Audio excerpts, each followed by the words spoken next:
6. Fighting is an art. And this is our canvas.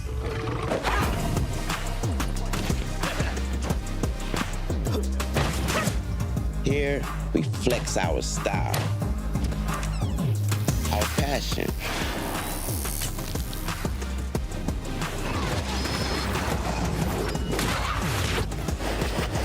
our creativity,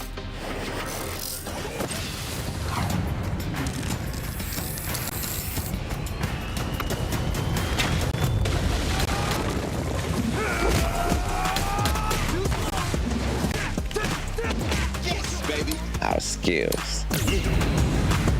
We come here to break rules, to bend minds, to change the game. This is where we make an impression.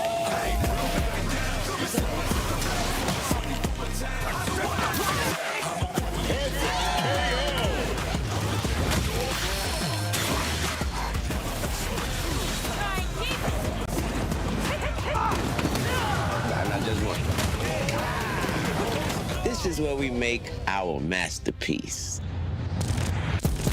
Fighter 6. Available now.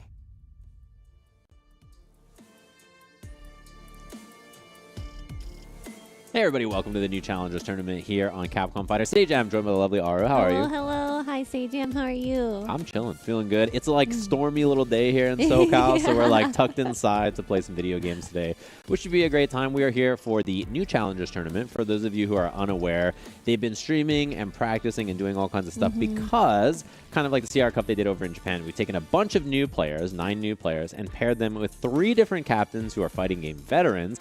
And we have an awesome show today where we're going to be having a bunch of new players face off, the captains face off, some new players of Street Fighter, some old players of Street Fighter, some of them getting very old now. A lot of us have been playing fighting games for a long time, and it should be a good little mix of action of players who are new, players who are experienced, and it should be an awesome time for you guys today. So we have some graphics that are going to be showing you guys who's going to be participating. Of course, check out their channels if you haven't already. If you have some advice you want to give to people, if you're like, hey man, when they come near you, just hit them, and then they'll be like, okay, I'll just do that. Yeah.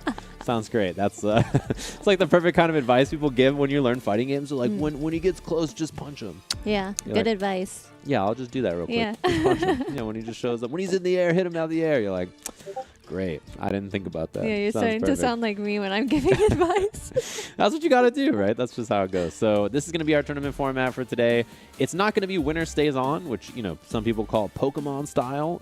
It's going to be player A versus player A on both teams, player B versus player B, player C versus player C, and then the captains are going to be battling off. It's 10 points apiece, so in theory it could be 20-20 at the end of this perfect vision that we have there, and then we'll figure out the tiebreaker situation at the end. All of the teams are going to be playing, so all 3 teams will play against each other. We'll have the first team and second team, then second team, third team, first team. That'll be the breakdown of how that's going to be going today, and then we'll have a finals match at the end. And there's a special format for that finals. You can see here we have the normal thing down to the captain's match. It's just at the end there's a special first to one match that we'll have. It's just one game, and it's any of the players who they want to nominate up against the captain. If they beat the captain, they get 30 points, which is a ton. And if the captains win, you get nothing because you're supposed to win. You're the captain. So that gives you a chance to be a hero for your team, basically. Like if you win and you get 30 points, you're just good to go. You might have saved your team and just won the whole thing straight up. But it is going to be tough, I think, to beat up those captains. So, I wish them the best of luck. Of course, they are all playing today, not just for fun and everything, but also for this $15,000. Thanks to Capcom. It's very sweet of them to put in a bunch of prize money for this. And everybody gets some nice, juicy prize money. Besides just a nice time playing Street Fighter, you get the viewers that come in and help out. And they're like, hey, you're playing Street Fighter? I'll watch you. I'll check out your channel, and you can watch them playing some games. But it's cool that there's some prizing as well. Yeah, no, that's a lot of money. Yeah, 15,000 smackaroos. What? You should just jump in at the last minute, like ascend from the top rope. Yeah, exactly. Get some of that money. You just I challenge you for the money. That's your job. I revealed the secret boss. Yeah. Yeah, you're gonna show up at the end and just be like, it's my money.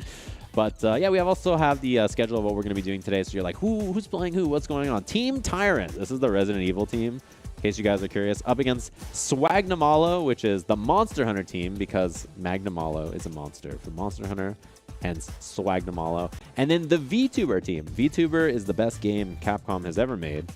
Their team name is Chumbas. Oh yeah, I think that's a meme going around. Yeah? Are Yeah. you? I don't know what it is. I'm like the uncultured folk here. You can tell me what is this? What's this I meme? think it's like saying oomphy. You know what oomphy is, right? It's like I heard it. Yeah, it's Yeah, like I've heard it's it. like if you're like mutuals with someone, they're your oomphy, and I think that's another way of like saying oomphy. So Okay. I think their chumbas are like saying they're like everybody's friend, except maybe I'm just looking way too deep into it, but I No. think it's a meme like that has something to do with oomphy. See, like when fighting game players say like that's like a meaty or like that's plus on block. Like this, we have our own language. I'm learning a new Well, language. we have our own language. Yes, yes. I'm learning my own. Like this is a new language to me, so I like this. I'm learning some new words. I gotta write this down in my Duolingo. I gotta see if there's like a VTuber Duolingo that I can Yeah, I'm sure there is. check out. Yeah, there's gotta be, right? Like there's all these terms that you'll be learning. So we're gonna have our first two teams throw off. By the way, go down. We have a list of the players here. You can see them, which is gonna be cool. So this is who's gonna be throwing down, battling it out for the two teams, Team Tyrant and Team Swagdamalo. You can also see their captains down there at the bottom, Justin Wong and Long Island Joe, L.I. Joe. Look at him looking up at his team with like just pure glee. Like he's just staring up at his team like, I'm so proud of you.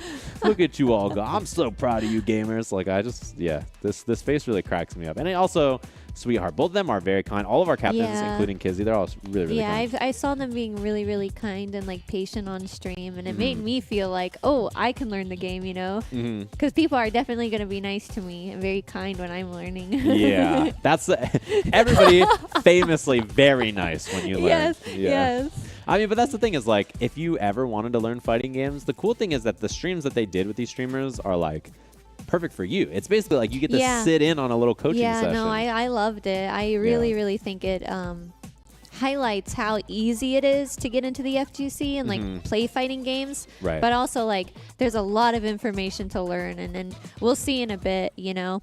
Yeah, exactly, which is really cool. And in case you guys are curious about our players here, by the way, that we're going to be having, we have some cute little videos that we put together showing their like training, everything they've been doing, and how their coaches have been getting ready for the competition today.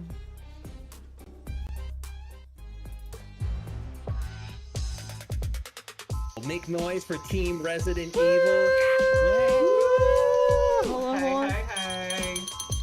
Every time fighting games come out, I always play them. I love everything Street Fighter, even though I'm not good at it. Pretty hyped to learn some more about it and actually get good. First thing and foremost, we need an official team name. Team Tyrant. Let's get perfect. So we got Ken, Honda, and Cammy, right, Dee? Yeah. We're gonna get deep in this for sure. The number one thing about fighting games is that you can be annoying. Being annoying means you're probably doing the right thing. If someone can't block it, guess what? It's their fault. Yes, exactly. And a lot of people are going to do this. This is going to start happening.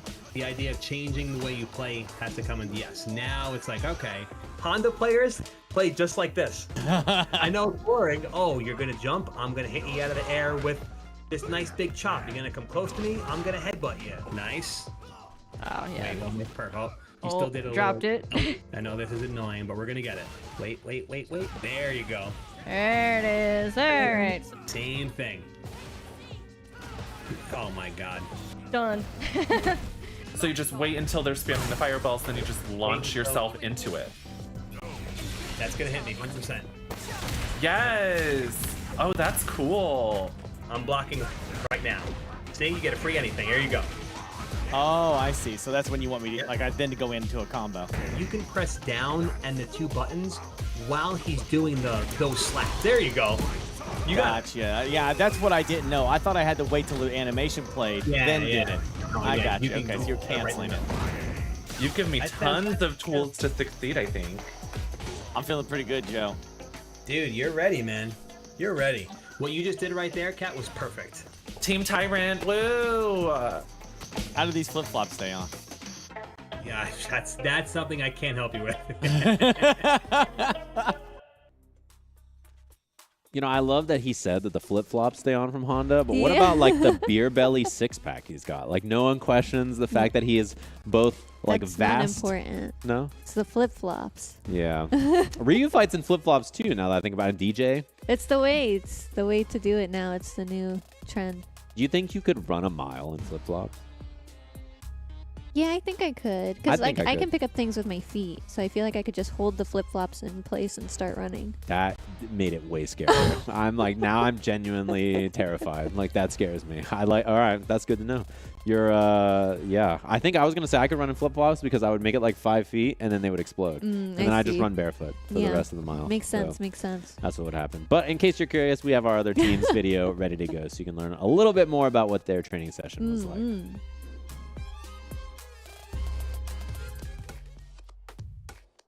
What's good, man? How you doing? Super duper nervous because I don't normally play fighters. We're Team Monster Hunter, so I get it. I want to hype people up. Yeah, the game is really fun. This is the best excuse ever to actually finally play this.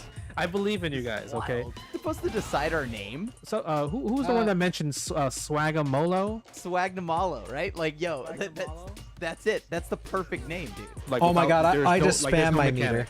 Yeah, no, it's good to spend the meter because then you're aware that the meter exists. Most people, they just don't know that the meter exists. But if you get the reward of perfect parry, Dude, I just got it!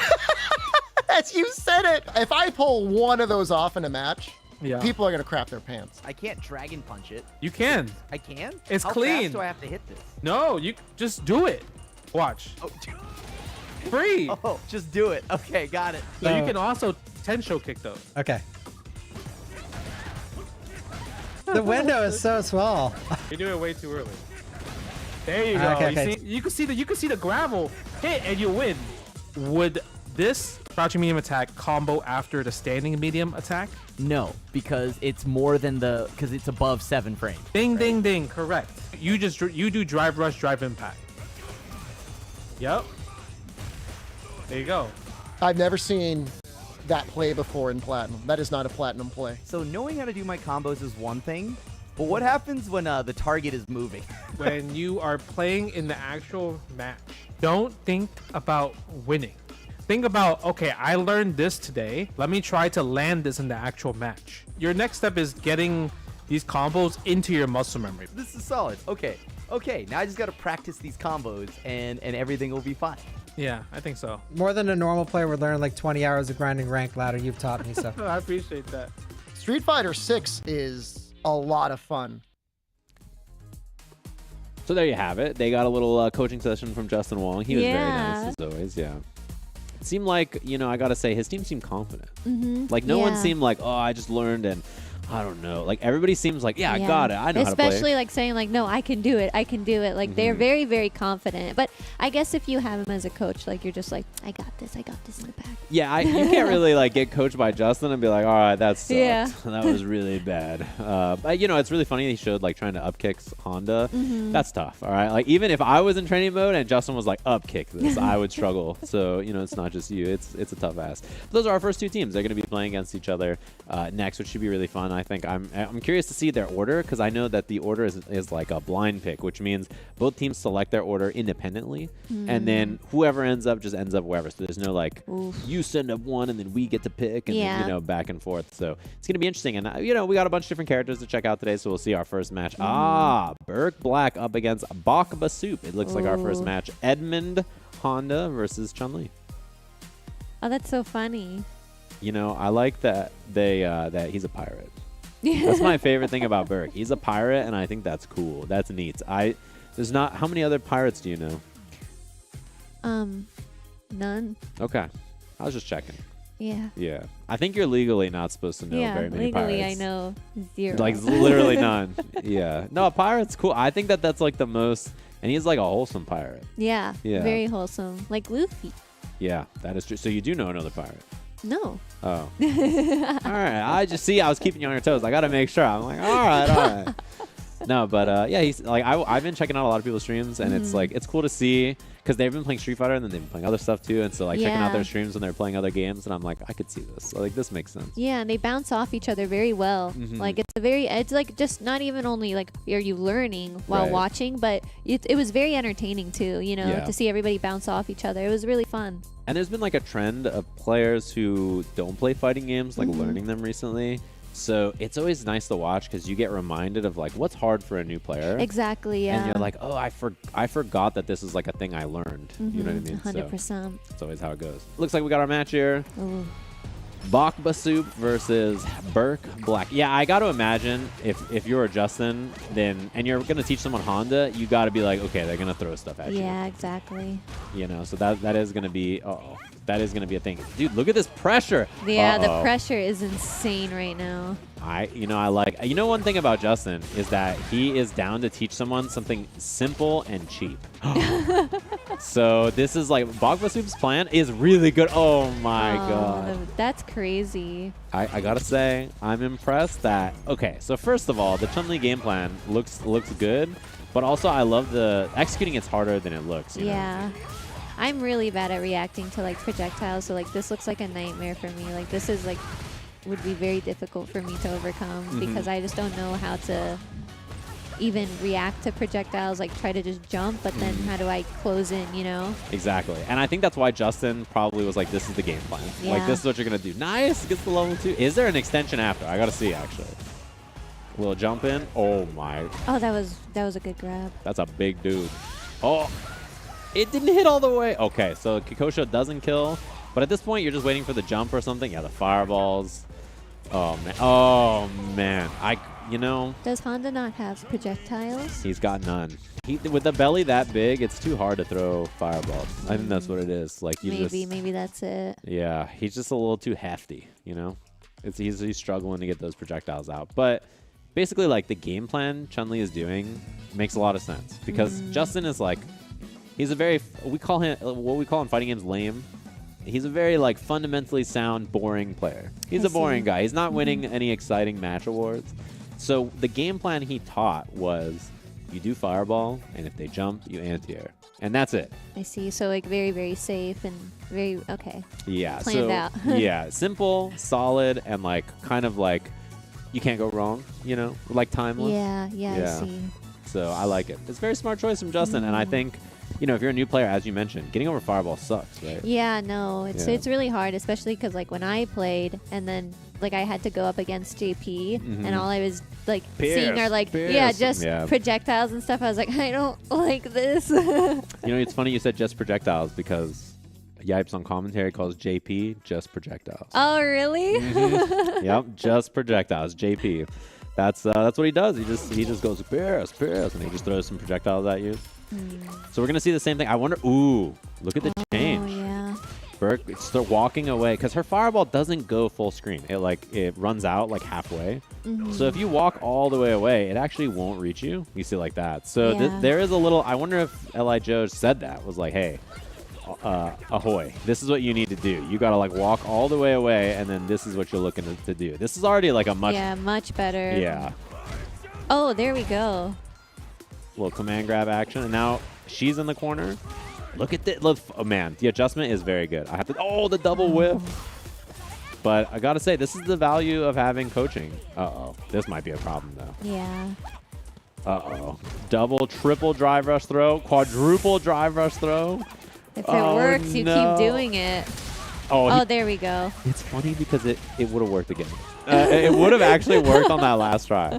But, you know, it's just right when you try something new. But, yeah, I think, you know, one of the first things you learn about fighting games is that if something is working, you just keep doing it. Yeah, because exactly. You know, it's not my fault or my job to make you stop something, you know? Yeah, 100%. Like, if you just get kicked in the head over and over, like, that's a you problem. That is not a me problem. I'm curious, what do you do there? So when she tries to throw you, you just throw back. Okay. Is basically, or you jump, or like backdash, or like try to get out of there. But if you don't know, that's gonna kill here for sure. If you don't know, well, actually, maybe it's a little close. If you don't know, then it's very hard to stop. And just like that, 2-0, Bakbasup cleaning up and executing a very simple but very sound game plan, like perfectly. Yeah. Which is what you want. Yeah, no, having Justin as a coach is very scary. Yeah, he's going to teach you. The thing about Justin is he's going to teach you something boring and good. Like, he's like a big pile of vegetables. Yeah, he'll probably teach you, like, 3 or 4 things and make you perfect those things. Yeah, Justin, he's just like a big old plate of veggies. Like, you know it's good for you, but you want to do something. You want a little excitement in your life. I imagine them being like, Justin, I did this 10 times. You'd be like, great, do it 20 more times. Yeah, 10 times on the other side and 20 times more. Just like, walking around all of his students being like, okay, do it again. Okay, do it again. Yep. Okay, do it again. Yeah, and then you're just like, finally, I did it. He's like, all right, we can go on to lesson 2. This is how you block. Like, it's just the most like boring, effective stuff. That's Justin's style, and I think it's cool that you see it reflected in his coaching. 100%, 100%. And yeah, I'm curious about like kind of what we see from each player, because that was the first of each of their students, right? So obviously, you know, we saw there was like some adjustments between the games, so I'm assuming there's some coaching going on between the players. So I'm curious about what the second like kind of breakdown of what they're going to be doing is. But Justin, I gotta say, I'm very impressed with him, the student and the master. They both did a nice job. Really, really good job. Very cohesive there in their game plan. And I gotta say, like, if Bakwasup keeps playing, like, I could see that game plan taking him very far, you know? Yeah, it was very, very aggressive. Knew exactly when to jump in, when to back off. Like, very, very good. Yeah, and like when you have like a very sound like foundation, you know, it's very easy to keep improving, right? Yeah. Like it's not like you learn some like tricks, some gimmicky stuff that's not going to take you far. Like everything that was done there was just effective, good Street Fighter. So our next match, we have Deer up against Krim, the Asian Avenger. I keep saying the name like that because I feel like if you have a title as cool as that, you kind of have to say it that way. So that's just how it is. But it looked like it was Cammy up against Jury if I saw those portraits correctly. So some cool characters. I think a lot of people, these characters have reached, like even outside of Street Fighter, people know who they are. Yeah, no, I knew about Cammy like well, I hope it doesn't sound bad, but I knew about Cammy before I knew about Street Fighter. Yeah, no, that makes sense. Yeah, because I always saw like fan art and stuff of Cammy, and I'm like, who is she? She's who's that butt lady? beautiful. Yeah. Who is that? It's like, I mean, respectfully. Respectfully, who are you? But it is funny too because like there's the joke about like Ryu from Streets because he's in Fortnite, and people are like, "Oh, that guy's Karate Man." Yeah, Karate Man from Fortnite. Like, I mean, it's cool with me. Like, I think it's funny that people know about the characters like that, and that's how you know that they've reached beyond. Yes, right? yes, for sure. I like that a lot. Oh God, oh double God, scary little couple of whiffs. Oh, but they're both super aggressive. Yeah. Oh, see the drive rush throw again. I think Justin has probably taught everybody on the team like a very simple, effective offensive option like that. Oh my God, throw the spin knuckle. But so far, whoa, all Asian Avenger there. Look, she's just laughing at you. This is the kind of toxicity I don't need. I in love my her life. for that, Slay. The exact opposite reaction. I was like, you don't need this in your life. You're like, go off, queen. Like, just pop off, queen. Yeah. It's like the people saw the new character Aki, and everybody was like, I can fix her. So cool. Yeah. She is a cool character. They've done that a lot. Krim, we just got received word, breaking news in our ear, that Krim was up until 5 a.m. playing Street Fighter to get ready for today. Wow. That sounds like a normal gamer's day. I can't lie. Just like me for real. I feel like that's like a fun fact that's like, yeah, all right. Like we all, you know what I mean? Like we all do that. Like it's not a, that's a gamer's gamer right there. I have to say that the most impressive thing so far has been the anti-airs. Like Krim is definitely really aware of, oh, please, got to be a combo to kill. There it is. Whoa, let's go. All right, round apiece. We got ourselves a match. That was close there. Anytime you get a big old drive impact like that, the game goes, like you get whatever combo you want. So it's your chance to, you know, try to do whatever you can, get big damage on that, and that's exactly what Deer did. So nicely done. And Deer has adapted so well to that like pressure. Yeah, and you gotta figure out a way to deal with it because otherwise you just kind of get smothered and it's a bad time. Yeah. Well, level 3 here, yeah, that is the modern heavy auto combo from Jury. So you know it's one of those things that if you're playing on modern, you got to use those auto combos. They're very nice for things like this. Look at the damage. Oh, that's gonna hit. And chance for Deer to do the same here. Doesn't spend any meter though, which is like one of those things where you gotta get it. Oh, that's gonna get hit. That's gonna get hit. Oh. Yeah, those do not be. Oh, not enough to kill. That'll do it.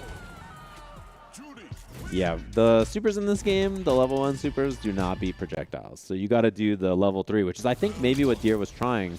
I saw that like Joe had shown that, and so that was something that was in the little montage we saw, the little video. It's funny when I say montage, I feel like it's like a movie. Like you can't, nothing else, like it's not a montage when it's just a little video. Yeah. Out of the corner. So Deer just running away back to full screen. I like the strat, just like I'm going to back up and then I'm going to do spiral arrow or like drive impact or something from far away. Yeah, like I got to back up and figure out what's going to work in this situation right now. Yeah, like there's no rule that says you have to run at your opponent, you know? Like you have all the space in the world to do whatever you want. And again, same kind of thing we saw with Bakwasuit. Like, it's very clear that Krim has a very simple like game plan that Justin taught, and then we just see it being executed here, which is like throw the fireball. If they jump, anti-air just like that. And if they don't jump, then, you know, all right, just throw the fireball again. So it's an effective, like very simple but solid idea that, I really am a fan of. And that'll do it, yeah. It's just so scary trying to get in on Jury. That's like so frustrating. And it's the thing is like these are two players who are new playing, right? But that's something that's like even at the high level, it's very effective. So it's cool that it's like an idea that's good if you're new and good if you play the game long term. Yeah. I mean, Justin again is just with the like, yep, you're gonna learn this and you're gonna perfect it and you're gonna know exactly when to use it. Yeah. Justin. Like there we go. Yeah. He seems to have a good like, this is what you're gonna do as a coach kind of game plan, you know? Yeah. And that's kind of what we thought it would be, very planned out, very like, what's the word? Like methodical, maybe. Yeah, exactly. Oh, this should be the level 3 combo here. Boom, boom, level 3. Yeah. I think that'll do it. If I'm not mistaken, that should be 2-0 for Team Swagnamalo. Headed by Justin Wong, just like that. And now after seeing that, I'm like, all right, what's the plan now? Like, what is SD Shepherd going to be doing? I'm very curious. Yeah. So can you bring it back? At this point, you know, that's 20 points for Justin Wong's team. Each match is 10 points. There's only 2 matches left, right? So it's going to be our last 2 competitors and then the captains at the end. So, you know, it's going to be tough to beat Justin for the captains match. And it's going to be tough, I think, if all of these players are trained as well as the first 2 players we just saw there were. You know, they have solid, simple, foundational game plans. Yeah. So we'll have to see. Yeah, it's looking tough out there. Looking at that, I was like, it's looking tough. A couple of weeks of practice, I think they could take me out. So I was like, all right. So. But yeah, we have our last match. It should be Cat Link up against SD Shepherd. This should be our last 2 players that we're gonna be seeing here. Yeah.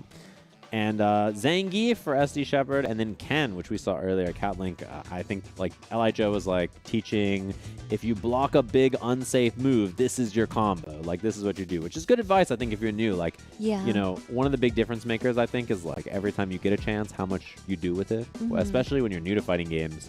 You know, people make a lot of mistakes. Like, things are flying around the screen, so taking advantage of those opportunities is a good thing to teach, I think. Yeah. Especially because it can be very overwhelming. Like, for me, it's like the thing that I've always been scared of with Street Fighter, like I said, is like projectiles and like how to get in. Because like when I play a 3D fighter, I don't have to jump. Like I can jump, it's there, but like in no situation do I really ever have to use it. Where I feel like in Street Fighter, you have to know how to jump, you know? Yeah. You got to know how to approach. And like how to use it and everything. Yeah, it's really tough because a lot of times the face. That's like the best feature in this game. It really cracks me up. Like they could have just launched this game with no gameplay and just like given me the face feature, and I would have laughed. Oh my god! It would have cracked me up. But this, I mean, this is a great example where like it's a fireball guy up against like the big slow dude, and like your job is to get past those fireballs, make it in there, and then make it count. You know, so it's like the prime example of what you were just talking about, where can you make it past those fireballs and then do something? Yeah. Oh, both of them pairing. Oh, the running bear grab help! Oh god, if you don't know how to get out of that, it's gonna be scary. How do you get out of that? You gotta jump. That's like the biggest thing is you see him running across the screen, you gotta hold up and get out of there. And oh my, poor Cat stuck in burnout. He is not enough. That is tough. I think, you know, for a new player too, like Zangief is so big and scary that like when he's just running at you, you're like, I don't know what to do. This big man wants to kill me, and I'm very scared of him. But Cat should be used to that, Yeah, honestly. that's true. It's just you gotta pretend that that's Mr. X. Yeah, exactly. Yeah, and just you're Leon. This Yeah. is this is literally just you're Leon right now. And in the background, there's like the police station. You got to run for your life. Ignore these British people in the background of the stage, and just get away from Mr. X.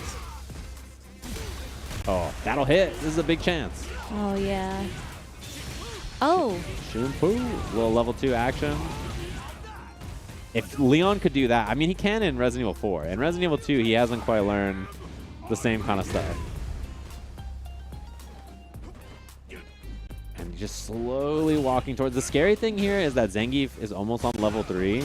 And level 3 is like his big... Oh, well, there you go. How do you feel now, huh? That you've called upon this to happen. This is the scary thing about fighting against this big man. Boom. Oh. Yeah. And if you're a new player, that move is diabolical. Like, that move is so hard to stop when you're new to the game because it's just... It just happens. It's instant. When you see the flash on the screen, if you're not already jumping, he got you. So, you know, it's very scary. That is very scary. Yeah. You gotta just be ready. You gotta just be out of there. Zangief's a big scary guy, you know. The slow walk down too. Catling is doing a better job of playing this kind of like fireball, and if he jump, yeah, perfect. Yeah, yep. Ooh, the perfect parry. All right, SD Shepard, that was sick. I'll give you props. That was good. A little whiff knee. Oh, right out of the drive impact too. That grab is crazy. It's very scary, yeah. Especially because modern Zangief can do the grab with one button. So he doesn't have to do like the fancy 360 motion. Oh, that's how you do it in the without modern controls? Yeah, so like it makes it way easier for him to just like walk up to you and just be like, oh my, to just grab you out of nothing. And you're just like, oh gosh. And Justin, the thing about him is, you know, everybody so far has been playing modern controls, right? Which is the new control scheme for new players. Yeah. Justin has played like the whole cast in modern. So a lot of experienced fighting game players, they just play classic mode. But Justin has experimented and played modern, so he can teach everybody how to play the modern version of the character. Which is a nice thing to have as a coach, you know? Yeah. Especially Zangief. Justin's a troll with this character. He loves this character, so I'm not surprised. Again, he's about to have that level 3, which is very spooky times. Like, as soon as this character gets near, you gotta... Oh my god, that could have been the level 3 right there. Not quite enough to kill. Now you don't even need the level 3. Yeah. Oh god, there it is. Oh, well, there it is. Yeah, you need to... Oh! My loyal fans. He's so sad when he misses. But one more hit will do it anyway for Shepard here. So we'll see if Catling can get any kind of offense going. The Jinrai kicks. It's going to be the comeback of the century. Oh, it always happens. The minute you will it into listen, as a commentator, it's your job to say that. Like, you have to say it, you know, you got to be like, this could be the moment. Like, let me give you like a little peek behind the curtain. As commentators, the line we always say is like, you know, this comeback's going to be tough, but like they could make it. They got some resources. They got you start to try to hype them up, and then that happens. They get kicked in the face. Wow.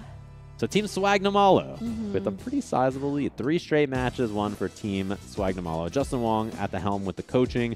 His team all took their game plans and did well. And Team Tyrant was pretty close, but I feel like there was a really cohesive game plan that everybody had on Justin's team. And you could see Justin in each of his students for sure. Yeah.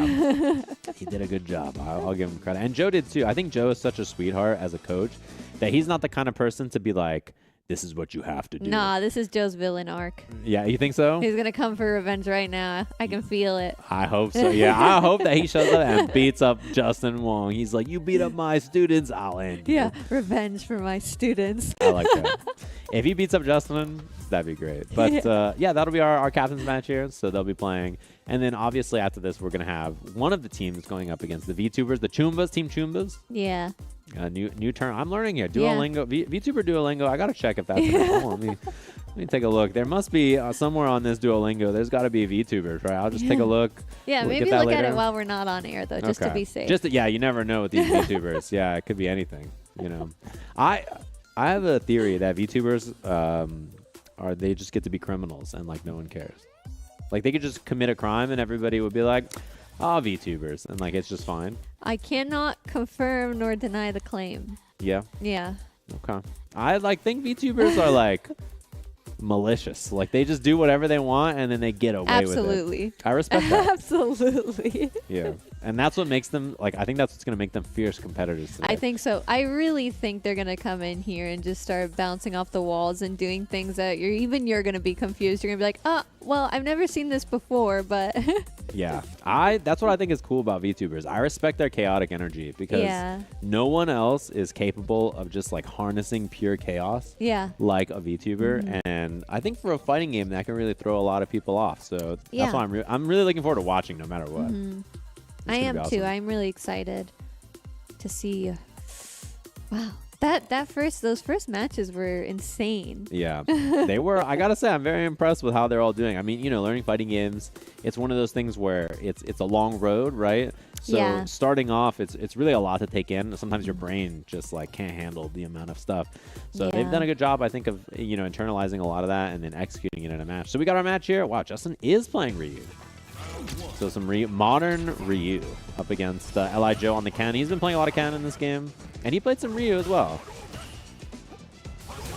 So two of them, drive rush combo. That doesn't combo. Oh, that's crazy that you can just throw a projectile and run right behind it. Isn't it? Yeah, that we've all been saying the same thing. I like that you saw it one time and you're already like, wow, this Ken character. Look at him go. A little late on the drive impact, but almost at it. I like that little check there from Justin. Yeah, the thing about playing Modern is because your special moves are one button, you just have access to easy mode anti-airs that makes it really hard to approach in the air against these characters. And Joe is, he's getting walled out here. He's having a tough time making it in against Justin so far. In burnout now, throwing some fireballs. Justin playing it slow, and the reaction with the one button super. Justin, your playstyle frustrates me, bro. Right? Isn't it? You see why we call him lame now? We call him lame in parentheses like positive. It's not lame parentheses derogatory. It's like we think he's lame in a good way. He's very impressive how defensive he can play. Yeah. No, I feel like if you call someone's like, if you're like, bro, the way you play is lame, I feel like there's like a level of respect there because it's like, I respect you so much that I have to say this. Like, God, your playstyle frustrates me, because I don't know how to deal with it. Yeah. So there's like a respect there. Exactly. Yeah. And in fighting games, lame is a compliment. It's like if you're like, man, he plays lame so well. Like he's just such a lame player. Like this is just what he does. He's like he's a turtle. He's the ultimate turtle. He sits there. If there's 99 seconds on the clock, Justin's like, cool, I'm going to wait for 99 of them. Like he really is very patient, and he doesn't have he's got all the time in the world. Which is crazy because I feel like being this patient is also very rare, and I would feel that it like wouldn't be a rare thing because like I think you would like want to be patient. Yeah. Because being aggressive is very scary, but I feel like more people are more on the aggressive side. Like I'm just going to jump in and like, we ball. Yeah.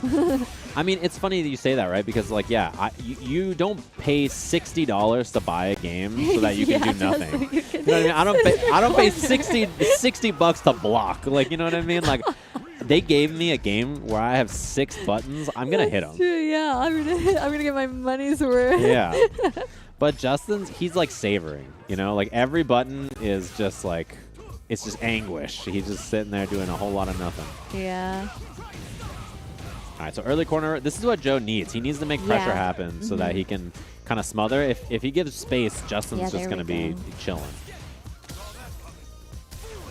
Oh, gets clipped by the drive impact. Easy peasy juggle. It's incredible how fast Joe has like adjusted, Just all kinds of offense. And this is what he has to do. He has to steamroll because if you try to play slow, Justin is just better at it, right? So you got to try and be a little tricky and throw him off. Which is what I think Joe's trying to do. He tried to empty jump into Tatsu, and he's trying to get in there, taking some damage on the way in. But if you can corner him one time, you can make it count. Oh, Justin ready. Yeah, just getting in is so scary. This is what he does to everybody in the world. He walks away, he chills, but then gets hit low. Big chance for Li Joe now. Into the corner. Oh. Yeah, denied. You feel it. You're like, this guy Justin just sits here doing this the whole time, huh? I know how to counter every single move you throw at me. I love it. Yeah, the nerd emoji just pushing the glass up. I've calculated that your health bar is pretty low. Like, but just like that, he gets smoked. Game on the board for Long Island Joe. I can just imagine him pushing his glasses up so that you can see the reflection. I've calculated you'll jump here. Just like he's so ready for everything. But even despite that, Joe gets a game. Yeah, Joe is adapted perfectly, I feel, and so quickly, too. Yeah. The thing is that nerds need time to calculate. So if you can smother them, you can't pull out the TI-83, you know, and try to do some math. So I like that. It's a good choice. Oh, sure you can. That sure you can hurt me. I felt that. Yeah. He yells at. He's so old. He's sure you can. Like Ryu's really going through it. You can feel his back. And you can see, like, these projectiles, like, they do not as much damage, but, like, you get like 4 or 5, and you're, like, already almost half health. Yeah, and you're pissed. Nobody is happy getting hit by fireballs. Like, you get hit by 2 fireballs. Like, you know what it is? You're like, I'm a warrior. I'm patient. I'm solid. You get hit by 1 fireball, you're like, that's it. And you just jump. Like, you can't help yourself, you know? It's just a natural human it's like reaction. someone just throwing snowballs at you over and over again. Yeah. Like, it's just a normal feeling. Like, it's not just you. Someone in the Twitch chat right now is like, wait, they're talking about me. It's not just you. Like, you get hit by 1 fireball, and you're like, that's enough. I'm jumping. Like, it's just a very normal human experience. Because, like, blocking sucks. Like, you want to do stuff. Yeah. So, big jumping from Joe. Well, and sometimes, like, at least with me, if I block for too long, I feel like I just freeze up, and then I'm, like, just stun locked into just blocking the whole game, and I don't really know what to do. I feel like I have to move. I have to do something, you know, so that I don't get locked into just blocking the whole game, because then I become too scared to do anything. Yep. And then you're like, oh, I got to do something. I'm doing nothing. And then you just panic and they kill you, and you're like, no. exactly. Yeah, this is a shared experience. Fighting games. I'd rather die throwing hands. Yeah, exactly. You paid $60. Like, oh, the level 3, and that is gonna hurt, and it's gonna freeze the drive gauge there for Joe. He's got a sliver of drive gauge from that burnout, so now he's gonna be stuck in burnout. Burnout is a no fun zone. It is just you're stuck. So wait, when you say freeze the drive gauge, what do you mean? So your drive gauge when you get hit by level 3s in this game will freeze in place, and it doesn't go up at all. So that little gray gauge, he gets punched in the mouth. That little gray gauge is how long it takes until your full drive gauge comes back. I see. But if you get hit by a level 3 super, it stops coming back. So it's just like it freezes your meter, and you're like, nope, you don't get your drive gauge back. So it's like a really bad feeling. You're like, I want meter so I can do stuff. And the game's like, nope, you don't get any. Yeah, you know what? I'm pissed at Justin now, too. He's the worst, right? Like, yeah, he's just such a dweeb. I love that guy. He's just, you know, you play against him and you're like, you have fun doing this? Yeah, like that, you're like, you're having a good time? That's how Justin is. Like, and that's what makes fighting games cool. It's like, you get to see how Justin is as a player just by playing. You know, you're just like, you could just feel it. And you know he's just sitting there thinking to himself like, yeah, you like that? Like, you like that? I'm so good. I'm so lame. Like, he's just, that's how he is. And that's what makes Justin fun to watch, I think, because it's like Joe is battling to make it in there and do something, and Justin's just sitting there like, what if I did nothing? Yeah, no, I feel like I would like be more easier for Joe to coach me than Justin. I feel like Justin and I would get frustrated with each other because I'm like, no, Justin, I don't want to do this. I already did this 10 times. Whereas Joe would be like, okay, like you want to be aggressive and you just want to throw stuff out. Let me teach you how to do this, you know? Yeah. That's what when I teach people, I always ask, like, are you trying to learn how to play the game because you want to win, or are you trying to learn the game and have fun? Right? Like there's two different, I think they're like two different styles reflected, like the yin and the yang for sure. And, and you saw it, I think, in the coaching style, but also in how they play. Like Justin is like effective, solid stuff. And then Joe is like, let's have some fun. Let's play some Street Fighter, you know, let's get loosey goochy, which I think is really cool. But hopefully you guys enjoyed our first match here. That was our first team battle. We're going to take a short break. We'll be back with the second one in just a little bit.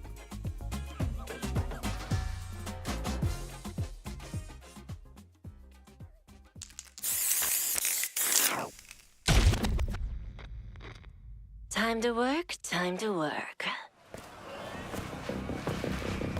When inhaled, coriamyrtin blocks the gamma-aminobutyric acid receptors in the central nervous system, causing spasmodic muscle contractions.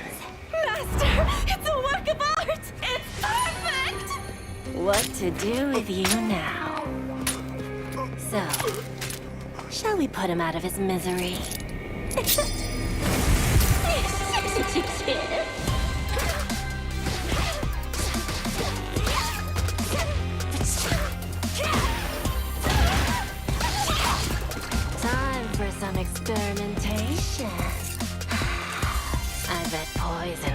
work wonders on you.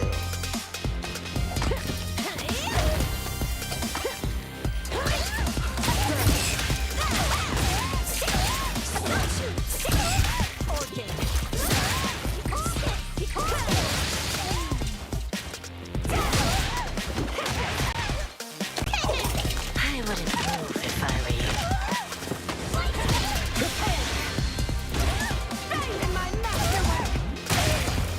Poison's on the menu.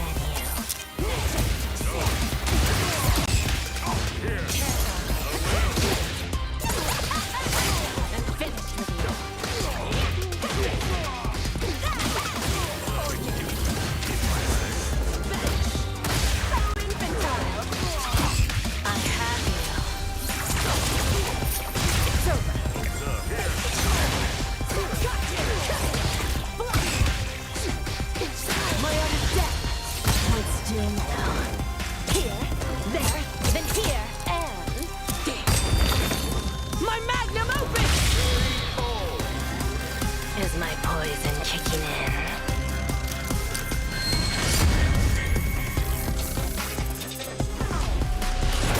Street Fighter 6.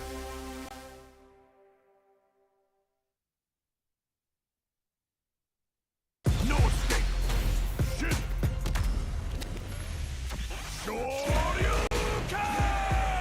Started from the bottom and I'll never look back. Look at all my haters, y'all making them mad. I'm ready for a fight when it's on, it's on. I'm charging like a bull when it's on, it's on.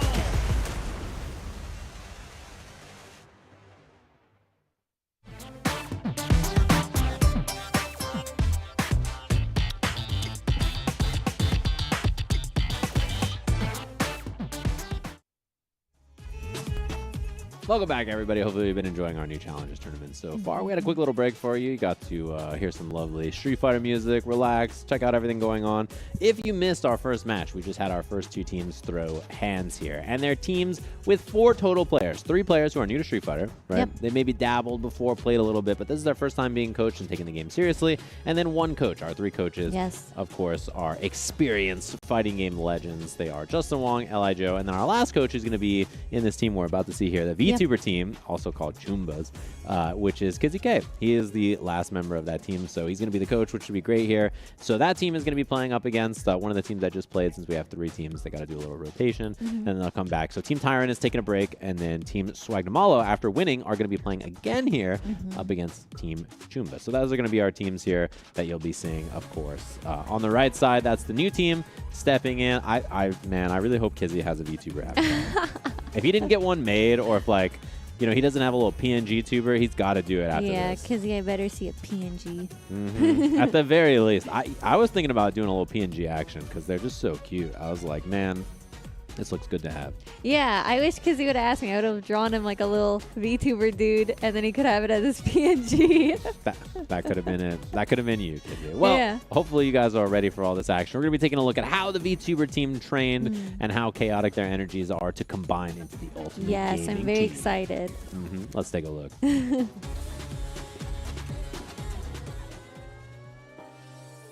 What's going on? We are Team VTubers right now. Normally I play Chun-Li, but I'll be playing somebody different for this tournament. I'm not super well versed in fighting games. I'm very excited to learn more. You know, we got to create a very, very strong squad name.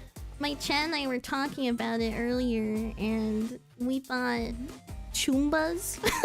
Can I get a lore? Can I get a lore behind that? Yeah, so like Choom's like another name for like friend, you know, like that's my friend, you know. Wow. Pretty good. Oh, I it's can't quite lie. nice actually. I quite like it. You guys got my back, right? I'm gonna train you guys to have my back. Yeah. I'll bite ankles. I'll do any of that. It's fine. My playstyle is to block until like I see an opening, then I'll spam the like combo. Yeah, it's for your first fighting game. That's a pretty high level strategy. Oh, is it? Thank you. I'm very flattered. You know, when you like press a button, something like this is something, you know, very simple. There you go. Boom. Okay. You double tap forward. Okay, I was wondering how I did that because I've done it on accident. The headbutt is. Oh yeah. What was that? What was that right there? Lucky. It's hard. You sure about that? It's pretty You sure? hard. I don't know, man. I think you kind of solved it already. Ooh, I like that. Okay. Nice. Keep that pressure. Yep. Yep. I like that. Yep. Mix them up.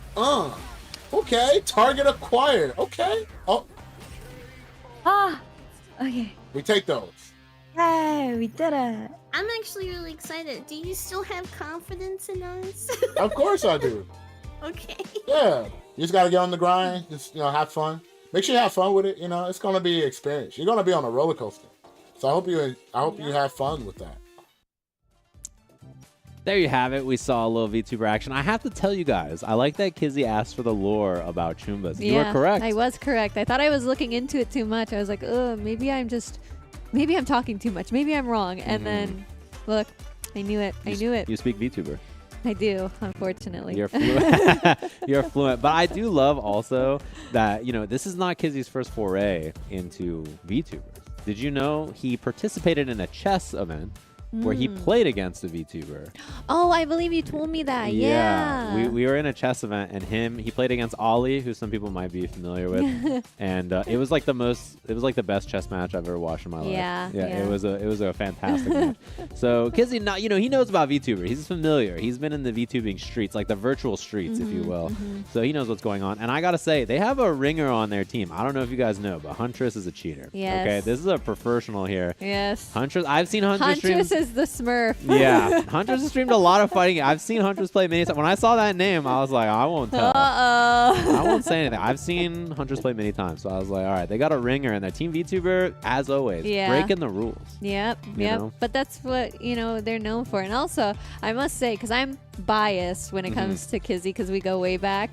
Back in the days when I was like playing fighting games, let's say, Kizzy would literally be behind me like, let's go, get it. I'm like, yeah. So like having Kizzy as a coach to constantly be your like 24/7 hype man is so good. Yeah, and I like at the end, Fleshy was like, do you still believe in us? Kizzy's like, yeah. Like, hell yeah. He's gonna be your ultimate gamer right there. He's gonna be watching your back. So this will be our first match. SD Shepard up against Fleshy. Fleshy, we saw, was playing some jury. I think this character is so popular. I love the dynamic between the photos. Yeah. They do, like, it kind of does look like Zangief and Jury almost. Yeah, like, they have the exactly. vibes. That is definitely a Zangief picture and a Jury picture. Yeah, no, Jury is very fleshy coated, I feel, from their pictures for sure. Yeah. I like the little paw symbols on the...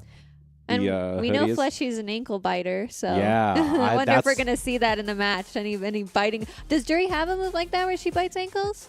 She probably should. Please add it. Like, yeah, Capcom. There you go. Next season, put that in there, make it happen. I mean, like biting ankles against Zangief's kind of what you have to do. He's like a big you dude. Just grab him and.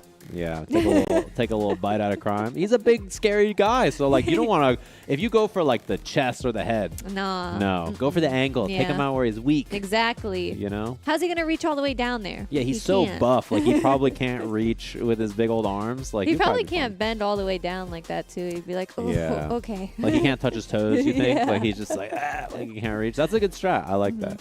So I also saw that in this, Huntress is going to be playing JP, it looks like, instead of the normal Chun-Li. Interesting. Yeah, so JP is the character that Huntress is learning on this. I saw the Chun-Li is quite experienced, so it makes sense to learn a new character for this format. I wonder what the reason is behind that. I think if the Chun got picked, it would have been a secret ringer. Like, it would have been too powerful. So learning a new character, I think, makes a lot of sense for this format. I like that a lot. But yeah, I'm excited to see this first match. Obviously, Team Swag Demalo got the play already, so they're a little warmed up. They get to go back to back, so there's some value in getting to play your games back to back. You're in the right mindset. Maybe some of those nerves got shaken off, so you're feeling a little bit better, especially if your team won the first one. Yeah. Did, so we'll have to see. We'll see. We'll see what. I love how in that one clip you see like, oh, I just got lucky, and Kizzy's like, no, I think you figured it out. Yeah, I think the perfect parry success rate on headbutt was like better than mine. So I was like, well, But a lot of people who play like other games, like if you play other games and you come to Street Fighter, sometimes stuff like that is very intuitive. Yeah. Other games have things like that. So we'll see what Fleshy's got in the tank. Oh God, that's a big dude. You do not want to be there. That is a bad. You got to go for the angles, which is I think the strategy. Fleshy just hit him low. Yes. Uh-oh. But that's the scary thing. You try to get for the ankles and then you just grab it like that. Oh God. Look at the life bar just melting away from these grabs. Look at Fleshy like I don't want to go near. I'm scared. Oh, it missed. This is a big chance. Oh, and then He just has such long arms that just grab you from so far away. Yeah, he's a big dude. Look at him slapping his bicep too. He's just happy to be there. And if you're a jury, this is like, you got to be very particular about trying to keep this guy away because he's so big and scary. And, oh, God. Oh, the counter. This is huge. Chance now for Fleshy. Let's go. A little combo, a little all combo to get the job done. Oh. Oh. Good little dodge there away from the command grab. Oh, my. Scary again. Almost got command grabbed again, but this time he gets in there. And the corner. This is so scary now for jury. Uh-oh. Fleshy, run! Run, Fleshy! No! The big dude just pulls up and does a little chop chop. Leave my ankle biter alone. Let her cook. It's like someone cooked here, but it's Zangief. Yeah, exactly. There's just like a crater on the ground. Someone cooked here. Uh-oh. I like the knee usage that we've seen so far, too. Because it lets Zangief like kind of hop in, get near you, and then get you with command grabs. So it's a pretty scary little idea. Oh, no. This is not going Team VTubers' way so far. He hits so hard. Yeah. Yeah, he does. I mean, if you were that big, you think you'd probably do a lot of damage. If you had like 400 pounds of muscle. Which I do. Yeah. So you probably do a lot of damage. If you hit someone, you would do as much damage as Zangief. I hope so. That's the plan. You wake up in the morning, you're like, I gotta hit like Zangief. Do 1,000 sit-ups. You're like, it's time. In your opinion, what is the best way to deal with like a very aggressive Zangief? Yeah, the big thing you want to do is stop him from jumping by using your the anti-air that Jury has. And the other thing is, like that move is great. And throw your fireball. So she's got like a nice little fireball she can use on the ground. So throwing that and then seeing what he does is kind of what you have to do. The best way to beat a big character like Zangief, oh God, Jackhammer. Boom. Ow. That did a lot of damage. So 2-0 there for SD Shepard. But the way you have to fight the big characters is like kind of play reactive. I see. Okay. And so like, kind of bounce off what they do instead of like just being the first to go in. I see. Which is like one of those things that's really hard when you're new. Yeah, no, 100%. Because everything, when you're new to something, everything seems so fast. Yeah. And it's so scary. But like as you play more, things start to like slow down and you understand and you're like, okay, I know how to do this, right? But yeah, when you're new, characters like Zangief are so scary. They're like the scariest characters in the game. So that was our first match there. And Chumba's, I think the team spirit should be high still, right? That was, I think, the strongest person on Team Swagdamalo, right? So that was like their toughest person first. So now it's like, okay, we got the hard match out of the way. The ankles are unbitten. But like, let's see what's going on with the rest of the team here, especially because I think, they got their Ringer and Huntress probably. And the rest of the team looks pretty solid. So I'll have to see. Especially because that last match there, Kizzy versus Justin, that could go Kizzy's way too. You never know, right? Like, I think they got a good chance as a team here. And Kizzy's very solid. He plays a couple of characters. He plays Jamie and DJ. So we'll have our match here. Krim versus Kettle Toro. It looks like they're saving Huntress for last year. So we saw Krim also on the jury earlier. Kettle Toro, we saw Kizzy was coaching in the video there with Cammy, also very popular. Like these two characters, Jury and Cammy, so popular. Yeah, we had a Jury and Cammy match last time too. And I mean, like, the characters are just cool. Like, they're just cool. Street Fighter has a lot of cool characters, like, both historically and some of their new designs. People have really gravitated I to. really, really like Cammy's new design. And I like Jury's new design, too. Yeah. I think she was cool in the other games from like a gameplay perspective, but I think in this game she's like more interesting visually, and she's a little bit more fun to play for people who have never played fighting games. Honestly, she's like a lot cooler. Yeah, I like to gravitate towards like cool-looking characters. So Cammy and Jury are definitely like I feel like some of the coolest. Yeah, that makes sense. I think a lot of people feel that way. Like these two characters are very popular in this game. This is kind of what Crim is doing here. Is kind of what I mentioned to deal with Zangief. Like you just, you throw this fireball and then you see what they do.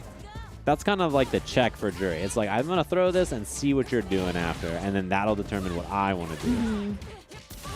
Whoa, that was a really big, wow. Oh. Graffiti everywhere, gets the throw after. And Kettle Toro, I think, showed some smart stuff earlier. The dive kick on Wake Up. Uh-oh. Okay. Oh, wow, the throw break. Yeah, we saw earlier that was tough for people to get out of, but Kettle Toro right out of there. Nice. Easy peasy pickup there for Crim. So we got ourselves a competitive little match between these two. I'm curious to see if there's any adjustments that their coaches tell them or anything either, too. Wow, trade combo. I've actually never seen someone do that. That's the first thing. You always learn something new when you watch people play, even if they're new to the game, which is cool. You can see where like Kettle Toro's like, okay, I learned how to deal with this, you know? Yeah. There's like the ideas are coming together, yeah, you know? Yeah.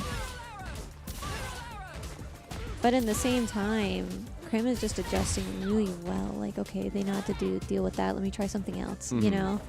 Yeah, I like that a lot. I'm a big fan. And I think what I like is that Kettle Toro was running some pretty straightforward, solid offense. And then Crim was like, okay, how do I deal with this? Yeah, exactly. Okay, let me try something I know they don't know how to deal with now, you know? Yeah. She has her super. Don't get hit by the last hit. Very patient. Nice. Full combo into the super. I don't think this is enough to kill here, but it's going to be a pretty sizable lead. Chance to get in there and make something happen. There's burnout. Oh, God. Oh, God. No! The triple, quadruple whiff. Everybody just flying everywhere, but Crim gets the better of it. Man, that's so unfortunate. There's a big chance that Kettle Toro could have taken that round. Yeah. Just, it got a little scrambly, which these things do. When you have that last sliver of health on both people, it's just, it gets so anxiety inducing. Yeah. I mean, especially because, like, everybody's like, oh, God, like, I got a pixel of life. I don't know what's going to happen. And then everybody freaks out. Like, it's a very normal feeling. Everybody does it. Even if you've been playing fighting games for a long time. You know, you make the most mistakes when there's a lot on the line and you're nervous. Yeah. Once you can taste the victory is when you get the greediest, I feel. Yeah. You're like, I just need one more hit. And then all of a sudden you're like, oh, God, I'm dying. Things are going bad. Ooh, jump over. Chance now. Kettle Toro with a little bit of offense, but then backs up. Oh, another chance, but scared to go in. Yeah, like not a lot of life, so just really scared of that idea. And Crim just playing that Justin Wong slow and steady style. Just look at this, backing up to full screen. Says, I don't care. I'm going to give up the corner. I just want to get some fireballs out. I just want to do some anti-airs, some simple, solid stuff. Oh, scary whiff on that. Oh, double drive impact, but Cammy is... Yeah, she was first. So when you're first... you lose in those interactions. Wow. But they can actually clash if they're at the same time, That's too. crazy. Yeah. Yeah, they look so cool when they clash. They just go boom, and then they bounce off of each other. And, man, this is a rough spot. Kettle Toro has been able to make some offense happen, but it feels like Crim is just like getting a little bit better at some of these exchanges, a little bit more consistent with the anti-airs. And just waiting, saying, what's up? I got the lead. I can wait for the jump. I'm playing nice and slow. And look at this Justin Wong student. Just playing slow and solid. How dare you play oh, broke the armor on that. Oh. So patient. So solid in neutral. Just runs away. Yeah. That's a Justin Wong student if I've ever seen one. Right there. Went to the school of Justin Wong. Yeah, it's like you just so, like you said, it's very meticulous. So when you have something that meticulous and planned out, it's very hard to combat that, even if it's like chaotic, you know? Right. And, you know, that's one of those things where it's hard to learn how to play that way, like the solid kind of like basic way like that. But if you learn it, you know, you have a really strong base to work with. Yeah. And you can see how effective it is even against other new players, right? It's one of those things that like it's really worth the time if you're interested in learning the game. And Crim has picked up the game, I think, and done pretty well. So I like the play so far. as we have our last match here. It's going to be Huntress up for Team Chumbas, which should be... This is their ringer. This is the one for Team Chumbas you can count on. Up against Bakbasub. And if you're Bakbasub, and I don't know if you, like they know this, but Huntress is a gamer. Like this is... If you get the W here, I'd be very impressed. That would be an impressive win up against Huntress. And you said Huntress played Chun-Li, right? Yes, yeah. Well, see, I'd be very scared.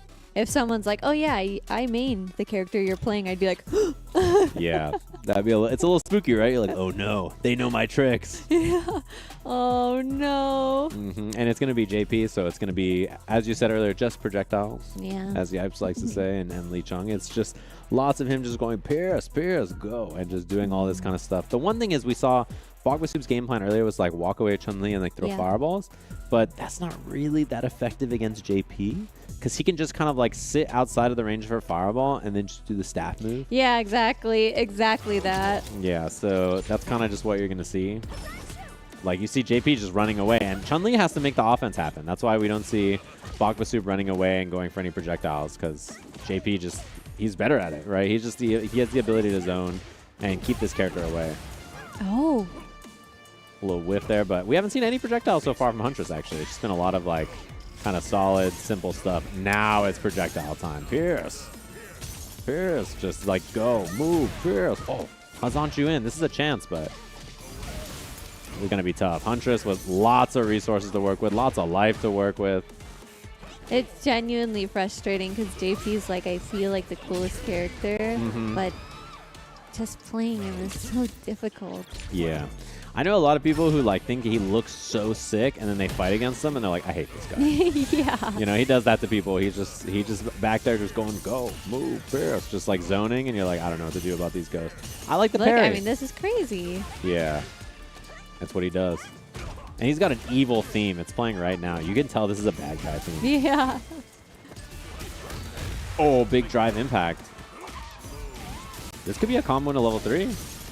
No, it doesn't spend it. Next it'll do it though. Huntress huge lead. Good command grab to beat the parry. Ugh, brutal. I like that he blows the psycho power out of the staff. He's just like... He's so cool. He is cool. He's such a cool character. Yeah. When they make a cool character a bad guy and good, it's like the worst because you're like, this guy is so cool. I hate him, but I love him. He's a really cool design. I think Capcom did awesome with him, honestly. I think he's like one of the coolest designs of Street Fighter games. Is he original to Street Fighter 6 or has he been in other games? Oh, wow. Yeah, this is his first time here. He's like essentially the replacement for Bison because Bison's dead. Oh. So they were like, well, we need a psycho power guy. Why'd you spoil that? Sorry. Also, why are you spoiling things? Listen, that's like, that happened like 10 years ago. Also, you got to have a psycho power guy. Do you know what his job is in the story? Try to guess. I don't think I can say it out loud. Can you just say it? Okay. He was the accountant for Shadowloo. And Shadowloo's like the bad guys. An accountant. He is the, yeah, you know. You know that money is funny. Like, there's no chance that is legitimate. I would check your taxes. He probably did something he's not allowed to. So well, he is a villain. Yeah. Yeah, villains do not pay taxes. That's for sure. You're like, he's like, what's a 1099? I've never heard that in my life. W who? I ain't paying a single cent. Like, yeah. As Huntress is one hit away here. Oh, miss on the anti-air. This is it. Nice. Bakbasub on the board. Living. Wow. Living. I'm really impressed with Bakbasub. Yeah. I'm really impressed. Yeah, especially because this is someone who like plays your character, you know, and like is playing another character, is very prepared, you know. And like for me, I'm someone who has to hit my head on the wall like 15 times before I get it. So I can't imagine just like hitting it twice and then calling it a day and learning not to do it. Yeah, your like head, that concept's crazy to me. Yeah, your head would feel a lot better, but it's like really difficult. Oh my, air Kakosha. This should be a fun hit. Whoa. Wow, fancy combo, level 3 afterwards. That's going to do it for Huntress. Very nicely done. And Bakbasub, great effort. Oh my god, that's sick. It's funny because like when he's low on life, he gets the fancy animation, and Steve calls it the psycho-powered Christmas tree. because he kind of like brings you all the way up, and you're like the star at the top of the Christmas tree. Yeah, it looks really cool. Whoa. It definitely looks like you die though. It kind of is a very violent super. Yeah, it's like that makes sense. I'm probably not gonna live through this. Merry Christmas. Yeah, you're just a happy holidays. Yeah, happy holidays. That's me, everybody. I got smoked. So, you know, it's just how it goes. Huntress very nicely done, I gotta say, and that sets up our captain's match to see if we can get a tiebreaker here. So if Kizzy K can beat up Justin Wong, we'll have a tie between these two teams, which is, you know, a big deal considering that Team Magnamalo actually went 4-0 in their first match against Team Tyrant. I see. So I have to see here. So Kizzy, it looks like locked in on the Jamie. Kizzy also plays DJ. So I'm curious. I'm curious if he plays Jamie or. I DJ. really like Jamie too. Is Jamie new or? Yeah. I really like. Okay, so JP and Jamie are like the coolest characters in the game. They're both new. That's. See, I feel like I've been seeing a lot of original characters like making an appearances in like the next titles of like multiple fighting games, and like it feels like they really are understanding their audience and what their audience wants and what's gonna like hit and what isn't gonna hit. You know, I'm totally with you. Not only just on the new characters, but the old ones too. They gave Ryu a beard. 100%, yeah. Like not giving him a beard would have been. That's because all Ryu fans have beards now. Yeah, they're old now. But Justin's so old, he plays classic Ryu without the beard.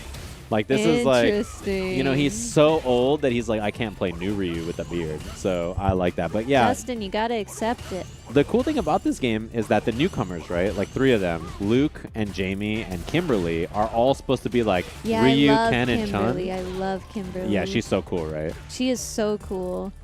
And like the character she replaced, like Guy, I think that they did a good job making her like a new, fun version of that character. Did Guy die too? No, I think he's just like being a ninja somewhere else. Oh, okay. Yeah, I don't know. Like being a ninja is probably like a full-time job, so he's just busy. This stage is awesome. I love the elephants. The elephants. Look at them getting hype in the background. And this one, it's cool too because sometimes there's more or less people in the background. That's super cool. Yeah, they're just vibing back there. Just getting hype. Oh, last hit, got him. And Kizzy had a life lead for a while there. Has it again. He's just kind of chilling. I feel bad because as a newcomer, there's like a lot I want to say, but like I don't know what's going on. Like, yeah. I'm like, wait, Sajam, can you explain how he just like lost like all that health? Like, what happened? Was that a combo or was that one move? It was a big combo, and you see that under Jamie's life bar, there's a little drink icon where it says 3. So he's a drunken master. So he drinks. Oh, every fighting game has one of those. They need one, right? It's gotta happen. So he drinks, and then he gets buffed, and then that makes, oh god, he's gonna die. He just got punched in the chest. That's the technical term for what just happened. But yeah, he drinks every round, and he gets more powerful as he gets more drunk.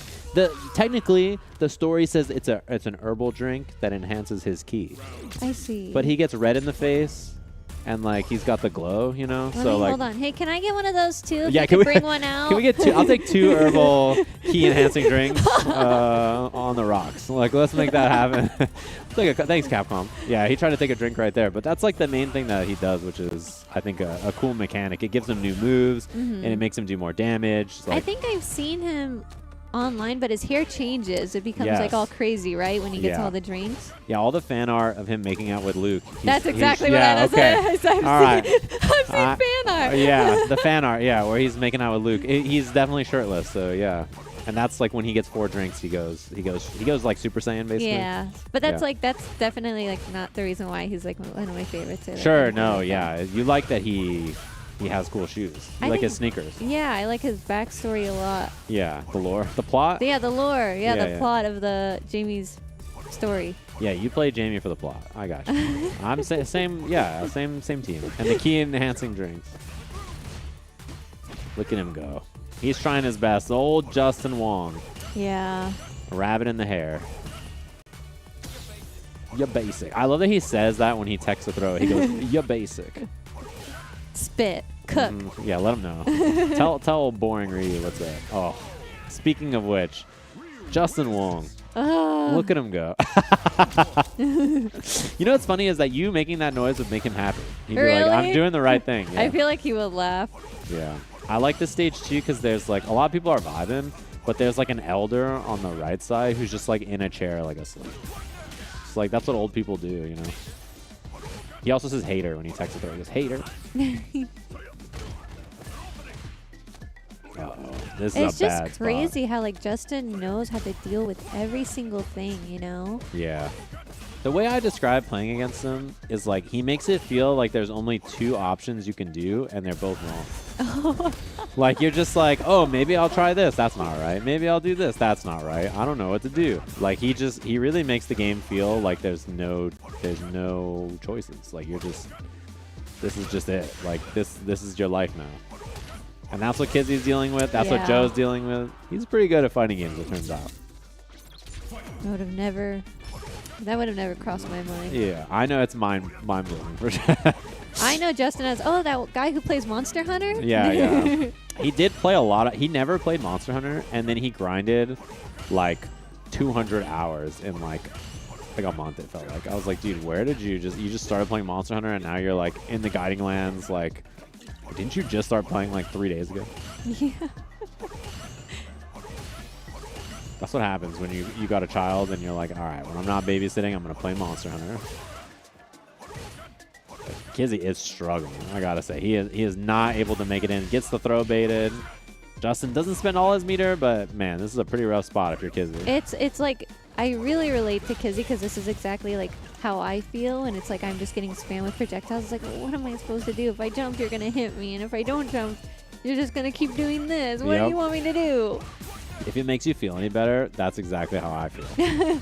So that's a shared experience. As he gets punched into the level 3, Justin Wong, slow, steady, solid as always. Going to clean up here and take down Kizzy K. So his team cleans up. They went 4-0 on their first match, and then 3-1 on this, with Huntress being the only dub.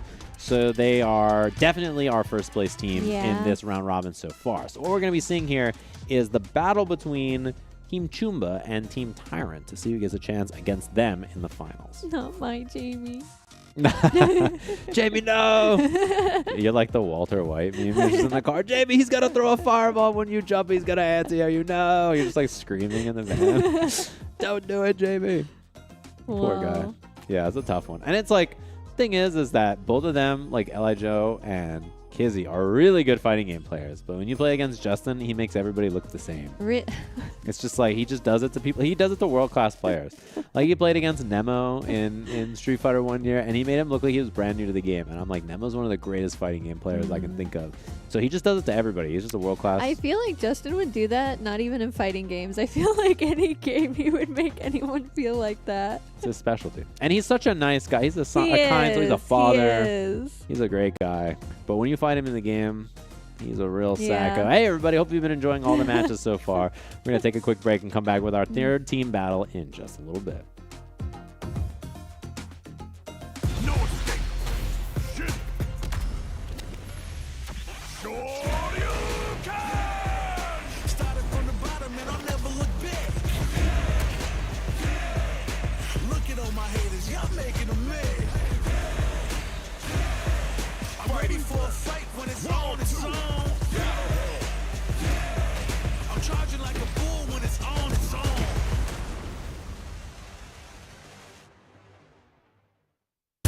Fighter 6.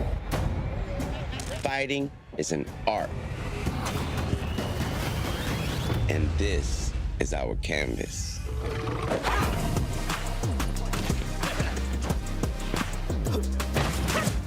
Here, we flex our style, our passion,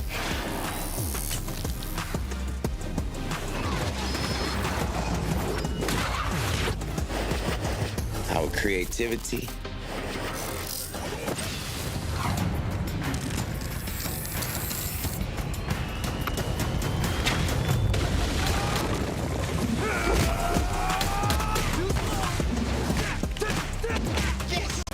our skills. We come here to break rules, to bend minds, to change the game. This is where we make an impression.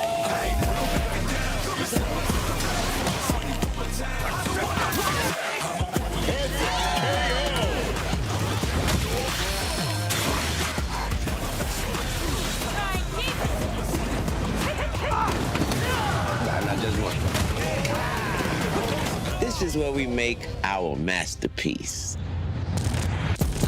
Fighter 6. Available now. No escape. Shit. Shoryuken! Started from the bottom and I'll never look back. Look at all my haters, y'all making them mad. I'm ready for a fight when it's on, it's on. I'm charging like a bull when it's on, it's on.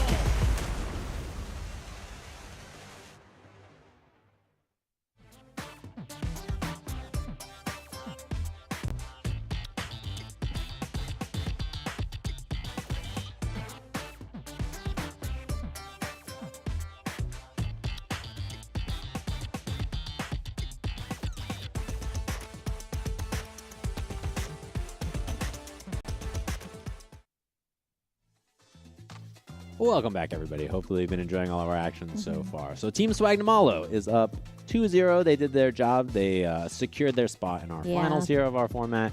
We're going to be seeing who's going to be playing up against them in that last little chance. We're going to have the VTuber team, Team Chumbas, up against Team Tyrant, the Resident Evil team that played earlier today. And I'm really curious about some of the adjustments. If you're Team Tyrant, it's pretty nice, right? Because you got to play in the beginning. Yeah. And then you got to, like, go back and Joe could help you with any of your problems. So if you're like, okay, I lost. Like, what happened here? What's going on? Joe can be like, let me give you some advice that might help you, you know? So you got some time to do a little bit of reflecting, thinking about it, getting some help from your coach, which I think is, like, pretty beneficial. Yeah. I think I am, like, kind of, like, vindicated in a way, because I was like, I wonder if I was, like, thinking that Monster Hunter wouldn't be as meticulous as they are, but I'm glad that, like, we kind of caught that, like, because they really planned out exactly what they need to learn, what they need to perfect, and what they need to have on the back burner just in case, you know? Right. Yeah, and they did a good job, I think, all of them executing their game plans, which were, like, fundamental and very sound. You know, they were like, we're going to build you a winning game plan and just go out there and attempt to do it, and all of them did great. Like, even if they lost, like, obviously Bakusub lost to Huntress, I think, like, you know, changing up from playing, like, the normal Chun-Li way to, like, having to chase JP is a pretty big ask, and I think that the practice, like, strategy was good. So, you know, I think even losing there, you can't feel too bad about it, because as long as you play your best, you shouldn't feel bad if you lose. If I lose to JP, I'm not feeling bad. Okay. Yeah, that, exactly, right? But, like, that's the thing, is, like, if you go out and try your hardest and lose, like, you tried your hardest. What do you want, right? What else can you do? You just gave it. If you give it 100% and lose, you can't be upset. You That's me. That's me at any tournament. I went 0-2, but it was close, though. It was close. It was 0-2, but it was close. Is like, that is maybe the best line you could say.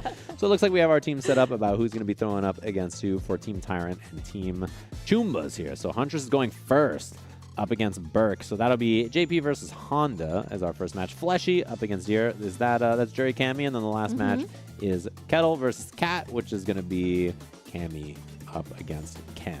So this is our first match. Hunter's going first up against Burke, who was playing that Honda earlier. We saw him struggling against a projectile character, right? And now it's like the projectile. But I'm sure he went back in the lab.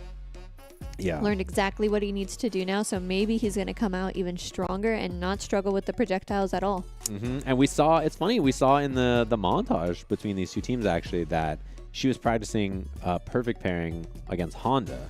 So maybe this character is something that Kizzy expected for them to play against, and then specifically was like, hey, you might fight against Honda. If you do, or like when you do, this is what you need to do. Yeah, interesting. So, I like that a lot. Now, we'll see if any of that practice comes in. So one of those things about fighting games is you practice something, you're like, I got it. You get into a match, and you're like, I'm dead. Like, it's really hard to do stuff when people are trying to hurt you. Yeah. You know, like when you're in training mode and you're like, ah, cool, let me practice. Like, it's really easy. But then, like, everything's going all chaotic and stuff in a match, and, like, doing stuff that you practice becomes very different. Yeah. Sometimes things just click, though. Genuinely. Like, and I think we've seen certain instances of that already where things, like, start clicking and making sense. So I'm wondering if we're going to see, like, on both ends, like, with Huntress. Right. If, like, something's going to click. Right. And then on the other end, too, if, like, something there is going to click, you know? Yeah, because, like, it is one of those things where until you get it down, it's so hard to do everything. But then once it clicks, as you mentioned, then you're vibing, you're chilling. Edmund on the right side here, and then JP for Huntress. So let's see. I think we're going to start with projectiles. Oh, I think it's interesting because that's exactly what Burke was looking for. And now it's time. Now, observe. That portal summons a projectile out of it. Oh, that's cool. And if it doesn't, he can teleport out of it. So he can choose to either shoot the spike out of it, or he can teleport and then appear somewhere on the screen. Because he's a bad guy. He can do that.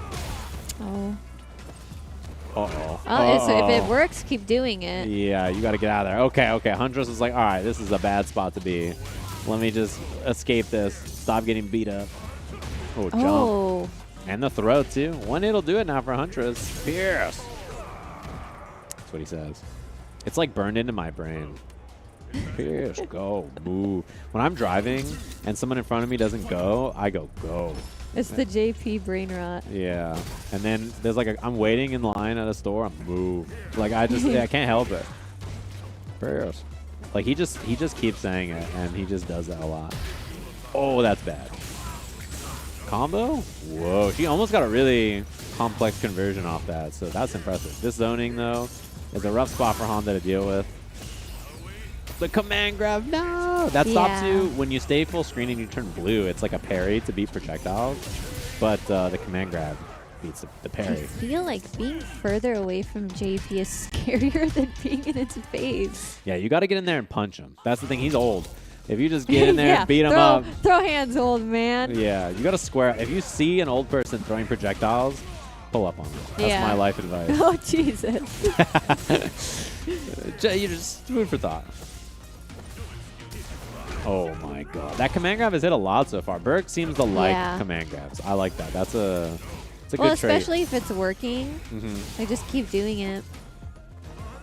Oh, well, it's not working there. Yeah. I think Huntress is starting to catch on. Oh, headbutts. And then there's the command grab. Oh, it missed. This is a big chance now. A little sumo walk. Burke's in a great spot. Level 1's going to hit. And now Huntress has a little bit of life to work with here, but it's going to be tough not to die to a headbutt, a butt slam, just something out of nowhere. Oh, just like that. That was very close. Yeah, almost brought it back. Huntress is in a pretty bad spot. Are they throwing pillows? I don't even know what that was. I've never seen that. I'm not gonna lie to you. I've watched many hours of this game. That's brand new to me. This is a good spot now for Huntress, though. I think, this is good recognition. I think Huntress probably realized that Burke was struggling on defense there, so trying to maybe make some pressure happen instead of chilling. Yeah, see, I don't like the corners of Street Fighter. If I'm in the corner for like a 3D fighter, it's fine. I know how to get out, but with Street Fighter, it's like, what am I supposed to do here? Yeah, I think also in this game, corners are really scary. Like, even more than some other Street Fighters. Like, this corner is very spooky. You have like a big attack that stuns you on the wall with drive impact, and like, it's a scary spot to be. Wow. Confirmed? Fierce. Didn't get the end, but got most of that combo, which that's the B&B to learn for this character. It's crazy. You just throw a projectile and then have thorns come out of the bottom of the ground. He's an accountant. This is just what accountants do. Oh. That's true. That's them taking the money out of here. It just comes out with a spike. If that happened to me, I would be like, well, that tracks. That's just how it goes. So Huntress cleans up there 2-0, looking very impressive. And that's the tough one to beat on this team. I think Huntress is like the playmaker for Team Chumbas, right? So sending Huntress up first to get the dub, I like that idea. And that's the first match. So we'll see who Team Tyrant and Team Chumbas is going to be sending up for our second match. Yeah. Here. If I wanted to intimidate someone, I'd throw in Huntress. I'd be like, Huntress, go. Intimidate them. Pierce, move. See, even you said go, and I just thought about JP is saying go. It's like burned into my brain. I can't. I got the brain rot for sure. I do think Team VTubers is very intimidating, you know. Seeing them go, I can bite ankles is pretty. That's scary, right? Terrifying. Oh, speaking of which. Oh, there we go. The ankles. Leave the ankles to me. It's like the Woody, like just leave the ankles to me. I would bite on Cammy's ankles. Yeah? Yeah. Okay. That's good to know. Well, that's Fleshy's strat. I mean, she's got to try to bite the ankles. And Cammy, you know, like, she's a character who does not like she kind of zips around the screen. Yeah. So you got to catch her. She's right? really fast. Yeah, it's like the opposite. Zangief last time was like, he's scary, so you don't want to be near him. Yeah. But Cammy is like she's gonna stick to you. She's a scary character in a different way. She's just so fast and like lightning quick. So it's on you to like try to make it in there. Dodge the ankle bite. Yeah. Do a little roll out of the way. Escape. Don't let ARUUU near you if you play Cammy. I feel like Jury would be an ankle biter though. Yeah, probably. Yeah. In like the story mode, you can text the characters. So like that's so cool. It's they, like the Mystic Messenger game. yeah, you can like romance them kind of and like talk to them and stuff. Yeah, so Jury, she sends you a text and she's like, say something funny. And you're like, and she goes, God, you're boring. Like that's she just like me for real. Yeah, it's like the toxicity is unreal, I was like, wow, this is just what I gotta deal with. Jury's just like, she just talks all that smack. But yeah, Fleshy so far has a nice lead, but no resources. So you see the burnout, just trying to run away. Yeah. When the character's gray and they look real tired. Also relatable. Oh god, scary. Scariest chance now. You see Fleshy just running away, trying to wait for the meter to come back, and then now you're good to go. You're refreshed. It's very scary when you're out of meter. Yeah, because you can't do anything. You lost all your good stuff. And like, the point of fighting games is to do your good stuff, yeah. And if you don't have meter, you're like, well, I'm stuck. I got nothing. But first round there goes to Deer after like an 80% lead, by the way, for Fleshy. So there was a lot of ankles being bit. I really like how Deer played that last match too. Oh, not gonna quite make it to the corner, but chance now. And now we see Deer on the opposite end without the meter. Yeah, no resources. It's a bad time, I gotta say. It never feels good to get burnt out in this game. You tell yourself it's fine, but it's not fine. Blocks the driving pack, so no combo or anything, but Fleshy again with a big lead. Both of these rounds so far. Oh, that's gonna be big. Yep. Not quite enough, but the jump in lands. Round apiece now. And it's one of those things too where like it comes down to using your meter. We saw Fleshy using the super meter in the last game, and I don't really think we saw that from Deer very much. So I'm curious to see if that's like a big factor in the damage output here. Oh god, just like that. Oh, pressure. A little bit of a combo too. Oh, a miss. And that's gonna beat the armor again. So Fleshy with a huge lead. It's so crazy because like I didn't even know what happened. I just saw a bunch of flash and stuff, and I'm like, wait, that was crazy. Yeah, that's what happened. This game is a lot of that. There's just graffiti, and like every character is going nuts. Flashing. Yeah, every character is just shining 9 different colors. It looks like a rave. I'm about to go. Oots, oots, oots. Yeah. They should make a rave outfit for these characters. Actually, there should be like, where's the rave outfit Jury? You're right. Well, the pajama Jury kind of looks like a rave outfit. I could see that. Yeah. Oh my god, both of them in burnout, no life. Oh, and the medium punch connects. Wow. Fleshy with the game. That was really scary. That was Nobody had any resources. Everybody's beat up. A pixel apiece. That's when it's like really just anything can happen. You're just like, oh my god, I gotta get out of here. It's gonna be the end. Oh, no anti-air. So Deer spending all these resources using those auto combos to try to get some damage. Oh, that's bad. Fleshy, no resources. Oh, and both of their bars are out now. Stuck in the corner, but lands a little jump in. Twice in a row, 3 times in a row, too. And I like, it's funny that both of them are doing this like backdashing like 5 times, right? Running to full screen and being like, oh, a little grab action. Overhead lands. Another one. And the resources are back, and the kill. Holy crap, that was awesome. She was down like 90%. That was wild. And like just like that, looking like Team Chumbas. Sometimes it just works, like just poke them out. Yeah. Well, because like, sometimes you get too confident, you got to leave, and then all of a sudden you're just like, wait, my life bar? What happened? And then it's just like over, just like that. It's funny, you notice when some person does a drive impact, that move, the other person is just like, oh, good idea. And then they also do it. That's what I'm like. If I see someone do something, I'm like, wait, I can do that too. Watch this. Yeah, when one person does it, you're like, oh, so true. I should also do that. And then like just both of them are doing the same move. Like it's a very natural feeling in fighting games. And if she makes this comeback, okay. All right. Enough. Yeah. There was like no more. It's the same thing. Jury used her super meter. Yeah. Like, oh yeah, I should probably use my meter. That's a good idea. It's funny how that works. Like, you just see something and you're like, oh, good idea. It's like when you see someone eating food, you're like, oh, that sounds really good. Yeah. Someone cooks something, you're like, wait, I should also do that.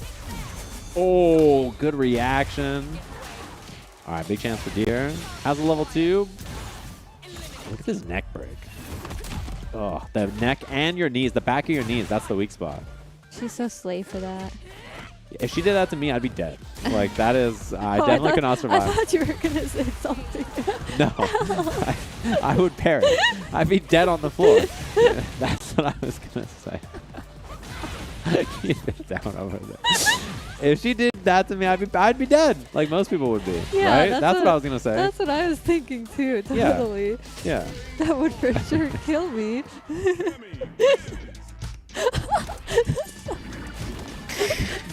Are you okay? Are you okay? I'm vibing. I'm doing great. Oh, game apiece. I see how you think of the characters in Street Fighter. I'm learning a lot. The Jamie fan art and the Cammy supers. I'm learning a lot. It was a very insightful stream for sure. What? I really respect Jamie as a character. Yeah. Same with Cammy. Respectfully. Respectfully, I'd be dead. I for sure wouldn't want her to kill me. No. And I think that's an important distinction you should make. Yeah. Yeah. And I'm happy that that's been clarified because I think a lot of people are like, what's going on there? And you're just like, no, I'm good. I want to live. Yeah. So, you know. I'm sure Twitch chat is saying that too. Like, oh yeah. Yeah. I would not want Cammy to kill me either. Yeah. Everybody in chat, press 1 if you don't want Cammy to kill you. If you want to live and you don't want Cammy to kill you, press 1. If you press 2, happy holidays. Happy holidays. But you know, one thing I've seen a lot of so far is Deer's drive impacted the drive impact, which is like one of the first things you got to learn about being a new player is everybody's going to go graffiti and you got to go graffiti back. Well, that's what, like when I play Kimberly, I am always using my graffiti whenever I have it. Yep. Oh, the taunt? Wait, I don't even know if she did that on purpose. That was sick. No, that was for sure on purpose. You think so? That was for sure. She did a little body wave on purpose. That was funny. I like the that. VTuber taunt. Classic. I bet you. Oh my god. I bet you Fleshy was freaking out. Like, what am I doing? Like, what's happening? I gotta see a clip of that. That's gotta be a good reaction. So Deer now on set point, just like that. I realized actually after being down quite a bit. Fleshy, gotta make it happen here. Oh, out of the air. Kind of hard to get a combo off that unless you know specifically what to do, which is even good players. Yeah, that's what I'm seeing, yeah. Like, if you're really experienced, it's hard to even know what to do there. Like, you could be playing the game for a long time and be like, I don't know what's happening. Oh. Oh, that might miss. Oh, yeah, it did. It went right over her head. It's kind of a weird super to land. Oh, little jump back. Oh, a lot of meter here. Oh my god, a pixel. Oh. A pixel. Oh my god. They both almost died. Just look at the life bar. Oh my goodness. That was so close. So dang, last game, last round between these two. It's coming down to this. This is going to do it to see. This is a big chance. This honestly might be the deal breaker between which team is going to make it to the finals or not. Yeah. And you can tell they're both trying so hard not to let their team down. I know there's a lot of pressure here for sure. Your team is definitely like, I don't know if they're on a call or something. They're like, please, like, don't die. Like, you got this. I can genuinely like feel the determination through the screen. You know they're fighting for their lives. Yeah. They're like, please, just run out of life already. Oh my god, chance now. Oh, wait, Fleshy. Oh my goodness. Resources are back. No punish. Oh. She's got super though. Oh my god, did she block it? She blocks it. No, she didn't get the punish. Deer gets the job done. And Team Tyrant. It's Deer's main character moment. Yeah, that is it. It's me. It's me. It's my time. So that's a big one. Deer, that's a huge win. You gotta be so happy. Very, very big. Because Team Tyrant lost their matches to Team Swagdamalo. So that's their first W on the board here against Team Chumbas. Yeah. So we have one more match before the coaches match, and that's a nice W to get on the board. You got to be feeling like, okay, I did it. Like we gotta get the momentum rolling. You know, our team can start to do some work out there. Like it's got to be a nice feeling. I think it's like, yes, I got to keep the momentum now, or like, no, I'm gonna fight even harder. You know? Yeah. So our last match, Kettle Toro up against Cat Link, Cammy versus Ken. The characters that we have here. Oh, the blondes. Yeah, there's a lot of for some reason Street Fighter has a lot of blonde characters. I don't know why. But like wait, there's who just so else many. is blonde in Street Fighter? Cammy and Ken, and then the last game there was like 400 blonde characters. Oh, really? Yeah, people call it Blonde Fighter 5. I don't know why, but it was just like a lot of blonde characters. So in this game, I think that like there's less. They didn't bring back all the blonde characters. They just decided to chill. Ken like, was enough. He had like the blondest hair in the last game. His hair looked like bananas. Beginning operation. Beginning. Did you know the story with Ken in this game? Why he looks like this? He got framed. I thought he was just having a rough life. He is. So he got framed, and he's framed by JP. His company got framed, and he lost all his money on like crypto. Oh. Yeah, he's not having a good time. He's just going through it. That's why he looks a little less put together. Yeah. To say it nicely. I mean, it's homeless chic. Yeah. He's actually got the LA wear. Like this, yeah, like exactly. in LA, this is like a very normal outfit in LA. Do you know what happened to Ken? He moved to LA. He moved to LA. Yeah. He was like the rent in Metro City is too high. I'm going to Los Angeles, a very cheap place to live. And then this is how he dresses now. Yeah. Oh, you know, I gotta say, I'm very impressed with Cat Link so far. I think like learning a character like Ken and playing like a solid like I throw fireball and anti-air game is a really it's a really difficult way to learn the game sometimes, but it's like really a great way to learn, I think. Cat Link has a really good balance. Yeah, I'm impressed. I like the play so far.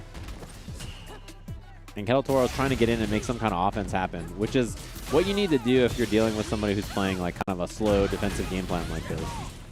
Nice. That's the punish that Joe was showing Kat earlier. Like, okay, you block something, do this heavy move right here, and then this is your go-to. So I like that we saw that exact thing that they were practicing together just shown off in a match. And drive rushing too, which is not a normal thing. Like when you're first learning the game, it's probably not very intuitive. So I like that we're seeing really the slow and steady, a little spin knuckle right through. Look at this, just fireballs. Just slow, steady Ken gameplay. Nothing too fancy. Oh. It really is such a good play style of both like patient and aggressive, aggressive, because then it throws your opponent off as well. Exactly, yeah. You just play nice and slow, and all of a sudden you're like, I'm flying in, and then that throws people off. It's like it's a hard thing to deal with for sure. Especially, I do like that, you know, this is a character that Joe plays. He plays Ken. So he probably had a really good insight into how to teach Cat Link this character.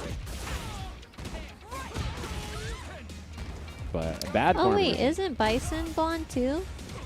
Is he? I don't think so.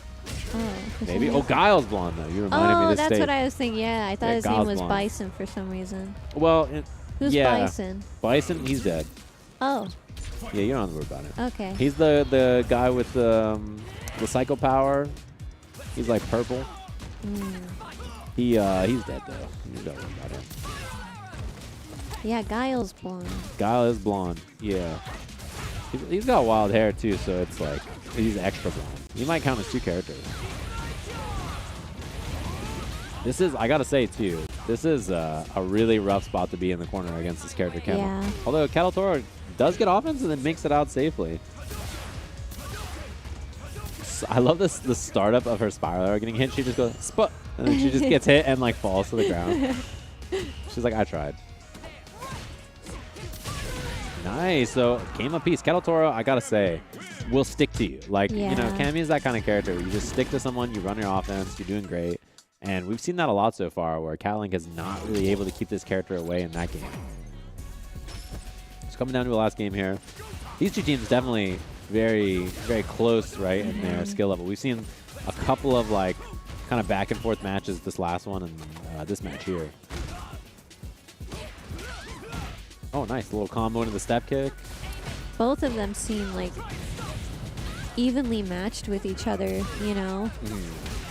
And that's like, ideally, that's what you want, right? Like, Yeah. You want to see the players have close matches because they're playing against other new players. And so, like, it's fun when you're both new and the matches are close and you feel like, oh, I learned a lot playing that match or whatever, you know? What was the graffiti thing? It's like when you're in the corner and you get hit with that, the bounce off is crazy. Yeah, yeah. It is like the big scary thing about the corner in this game is that drive impacts, when they hit you, or if you block them, you get a combo. So it's like, if you don't drive impact back, then you just die. So it's like a very scary thing to deal with. I love the drive impact. Yeah, I they're really, I awesome. think it's awesome. Yeah, exactly. It's so cool. It looks cool. It feels good to do. And as like a new player, you know when you get hit by stuff in a fighting game and you're like, I don't know what to do about that. The answer to drive impact is drive impact back. It's like a very intuitive, you know, it's like cool. Like I know how to stop this move because I just do my version of the It's move. the reverse Uno. Yeah. It's like a nice feeling. I think it's a cool design because you're just like, you know, this is how I stop this move is I just do my version of the same move. Well, and I feel like it's such a good way to like get that pressure off of you for a little bit just so you can like recollect yourself. Right. And like, it's one of those moves too where it's useful at like all levels of play. It's useful if you're new, it's useful if you're an experienced player. It has like a place everywhere in the game. This is like really close here actually. Kettle Toro just needs one hit, like one spin knuckle through a fireball. Oh god. That spin knuckle right there. Oh, huge chance. She can actually kill. Oh. No, it doesn't get the juggle. Oh, okay. But the last hit. So Cat Ling gets the job done. And this is actually very interesting because Team Chumba's got one win last time, right?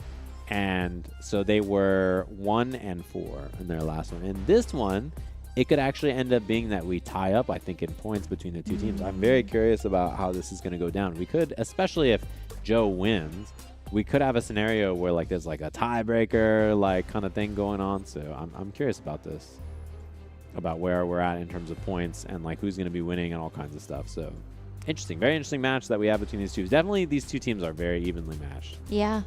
So it's going to come down to the coaches. Can Kizzy clutch it out and try to give his team a chance here? Which one of them is going to get the run back? Who gets a shot? So it should be Ken versus Jamie, I think, is our matches between the coaches here. Yeah, so there's Kizzy and Joe. Look at Joe looking up at Ken with such adoration. He's just like, look at that guy. He's also wearing a backpack. Joe's always wearing a backpack. Really? It's a little Joe fact for you. But yeah, both of these coaches are going to be going against it. Very strong players. Obviously, we saw them playing up against Justin earlier, so they get their chance against each other now. And then the winning team here, the team that has the most points after we do a little calculations in the back and everything, will get that second chance in the finals match against Justin's team. Excited. Yeah, interested in seeing it. And I think our coaches are loading in here. Very excited to be seeing the Jamie versus Ken matchup. Oh, he tried to drink. He's trying to take the shirt off right around start. He's like, it's time. A lot of offense. I think that between these two, Joe is like a very offensive player typically, and Kizzy is a lot more defensive. So and so can both of these characters, well, because like in Street Fighter, is there like characters that are specifically made to be played aggressive, or can everybody just either play super patient or play super aggressive? you can do both. Like the thing is like a lot of characters are capable of doing both. But certainly Ken is a character who I think is historically more offensive, right? Okay. Like Ryu and him have a lot of similar moves, but Ryu's like a little bit more balanced or defensive, and then Ken's a little bit more offensive. And then Jamie is definitely a character that wants to get in and beat you up. That's like kind of his objective. He doesn't have any projectiles or like long range game plans, so he's got to like drink, get in there, punch you up, you know, have a good time. Yeah, because I feel like when I played JP especially, like I had to be patient. Yes. And then when I play Kimberly, I feel like I don't like. I should be patient, but I feel like I get punished less if I'm aggressive. You know, like I can be aggressive and get away with a lot more than I would if I were aggressive with like JP. You know what I mean? Kimberly is definitely she wants to get in there and hit you kind of character. Yeah. You know? That's like her style. She's a ninja. She's got teleports and stuff. Well, that doesn't work. Oh, unless he got the DP, but. Chance now. Joe at the corner. He loves ripping these drive impacts too. We've seen them a lot, so I'm curious if he goes for one early. Oh. Easy peasy pickup. So round apiece. Close little match so far. I think Kizzy was really dominant in that round for most of it. And same thing for the reverse for Joe. In the first round. Corner positioning very early and a good block from Kizzy. Oh, Lots of pressure, too. Oh, wow. I was going to say, Joe is like, he's very scrambly. Like, a lot of these hits have been just him making offense happen and then just scrambly, weird scenarios working out for him. I feel like reacting to grabs is so, like, you get like a second to like get that reaction in. You just gotta know. You gotta be like in the zone. Oh, nice little buff. Get ready. This also looks like it should kill you. Just beats you up. Yeah. And you get the combo after. Into the drink. So now he has a command grab, which is what he did right there. Jamie is so cool. Yeah, he is a really cool character. Oh, command grab again. Kizzy K. The double dragon cleans it up. First game goes to him. Nicely done. Oh, now we get Jamie theme, the best theme in the game. Oh, yeah, I like how this sounds. This is the best. I love this theme. Sounds very groovy. He was like one of the first characters they showed off, and I heard this theme, and I was like, I hope every song is like this. But it is definitely my favorite song in the game.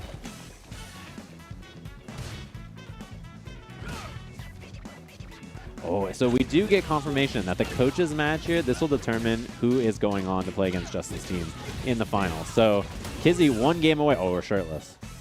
Oh. I know. Oh, the drive rush. This is huge, actually. It's going to be a lot of damage. And he gets a safe jump here. Boom, jump in. Dive kick to make the throw. Kizzy's 1 round away from sending the Chumbas into the finals. I love how that looks. He got the Sephiroth hair. Yeah, the hair's all long and down. He lets it go. That's awesome. Yeah, it looks so cool. And I love his face gets redder as he drinks his key drink. His tea. Yeah, his tea. His tea, whatever it is. Whatever he's drinking, Capcom. You guys make the rules. Oh, stuffs the drink. So now this is a big chance. Yeah, Joe with some pressure. Trying to keep his team alive here, but jump out from Kizzy. Oh. He takes his turn back, and now he's got 2 drinks. Oh, a little buffer. Are there like, can you enhance moves in Street Fighter? Yeah, those are, they call them OD moves in this game, or EX in other. They cost 2 of the little green guys at the top, the green gauge up there. I see. So that's what you have to spend to use those. And yeah, you can enhance most of your moves. Oh, like that. Kizzy K cleans up 2-0 and sends L.I. Joe's team out of the tournament with a respectable 3rd place of our 3 teams. They fought really, really hard. Yeah. I think these were tough matches. So it came down to this match, and Kizzy gives his team, the VTubers, a 2nd chance against those Monster Hunter players in the finals. The run back happens now. It's their chance. We'll see if they got what it takes to beat them up, because, you know, I got to say, Justin's team was looking really solid in both their matches earlier. Yeah. But now they know exactly. I feel like now that they know what to expect, I think it may be, we may see a difference in what happens there, you know, because now you're like, okay, I know exactly what I need to coach them on. Right. So let me send them back in. And I wonder if Justin is like now changing up the game plan, you know? I feel like, yeah, Justin is like one of those, like, just do the same thing but better kind of guys. And it's also interesting, too, because they have a 2nd chance at the coaches match, right? So Kizzy lost to Justin earlier, and I'm sure he's sitting there like, what do I got to do to beat up this Justin guy? So, you know, he can help his team and also help himself try to get that victory. So we're going to be taking a quick break before we have our finals match. Stay tuned and catch that right after this.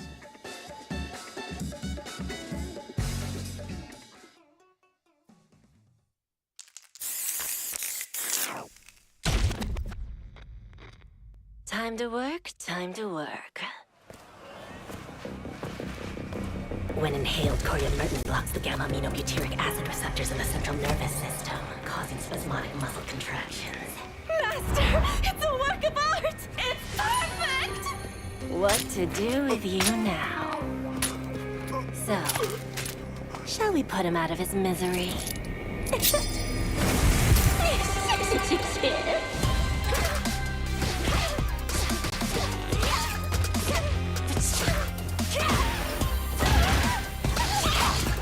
Time for some experimentation. I bet poison would work wonders on you.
6.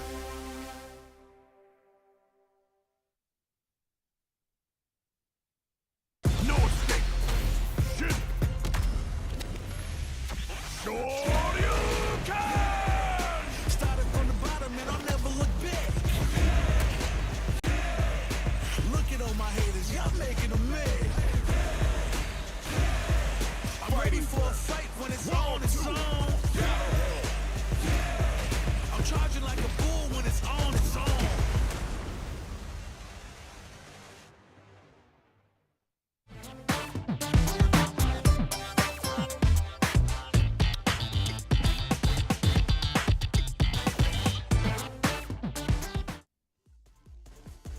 Welcome back, everybody, to our final conclusion of the tournament. Hope you've been chilling. Sajam here, joined by ARUUU. How are you chilling? I'm good. I'm having a lot of fun. It just, sometimes I feel, because this is my first time commentating, right? And I feel nervous because I'm like, whoa, like I get so into the match that I just watch, and I'm like, oh, wait, what happened? Like, I don't know. I really, it makes me want to learn Street Fighter now because I'm like, I want to understand what just happened there. You know what I mean? Maybe if they do this again, they will reassemble you on Team Chumbas. Yes, I'll be the coach and you'll be the new player. Yeah, sure. Well, I got to make myself a VTuber and we'll make a VTuber yes, team. exactly. I'll be your coach. Yeah, we got this. We'll beat everybody up. We'll be the Chumbas round 2. Yes. Yeah, the Chumba Reckoning. So yes. That's the team we're going to have up against Team Swagdamalo here in our final. So it's going to be an interesting one. Obviously, we saw this last time. Team Swagdamalo won their matches. There was 1 W on their team for Huntress. So it was 3-1, right? And then, that could have gone back and forth. There was some close matches. It could have been 2-2 or whatever. And we could have had ourselves a set. The other thing to think about is that because this is the finals, there's a slightly different format. There's also 2 additional matches that happen at the end between the coach and 1 player from both teams in a first to 1. And those matches, you see the bottom 2 matches there. The Captain's Challenge matches, if your captain wins, you get nothing.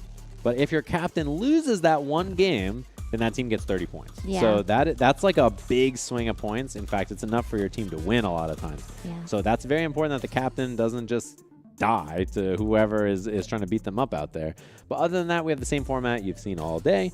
And we'll see if this determines something a shake-up after our first match, if they can make some adjustments, or if we have that team Swagdamalo, who's looked very solid so far, clean up and get the job done. Yeah. I'm really... You know what? Let me in. Let me take Justin Wong. I can take him. I'm down. Pull in another VTuber. I got it. Yeah, I mean, I think if we just keep throwing people at him, somebody's going to win. He's going to get tired. Yeah, he'll get tired. We're going to burn him out. Yeah, that's what I'm saying. You just got to keep throwing. We'll get production to throw hands. Exactly, I'll play him. Everybody just plays him back to back, and somebody will take him out in the end, and that'll be the match. Then we'll be like nothing else counted. Only the part where you lost. Only that part, that one thing. Yeah. So we have Calatora up against SD Shepard. Last time, if I remember right, it was Fleshy up against SD Shepard. Now it's Cammy's gonna go in there. Right. Exactly. So SD Shepard has been churning butter, as we like to say, when you play a grappler character and just grabbing everybody, and it's been bad times. I think the way they've done the order is like. Without knowing who's playing up on each team. Yeah. If you could pick, you would definitely send Huntress up against Zangief, right? Because you want Zangief to be able to I'll keep him away from you. Yeah, exactly. Distance. But it's funny because you said the whole point is to try to grab Cammy. So I wonder if Cammy's just going to be bouncing and trying not to, get command grab. Yeah, exactly. Yeah, that's kind of how this matchup always goes. Even historically, these 2 characters have been in Street Fighter for 30 years or something like that. And basically, Cammy doesn't want to get grabbed by Zangief. It's very scary if your character archetype is go near the other person. If you're fighting the big guy who wants to grab you, because his objective is to get near you. And then if you want to hit him, you got to go in. So it's oh god, this is so scary. I got to go near the big scary guy to do damage. So it's one of those matchups where this kind of look at it. This is 6 foot versus 5'11". He's a dangerous dude. He just pulls up. So we'll see if Cal. Yeah, he looks so tall. He is a big guy, yeah.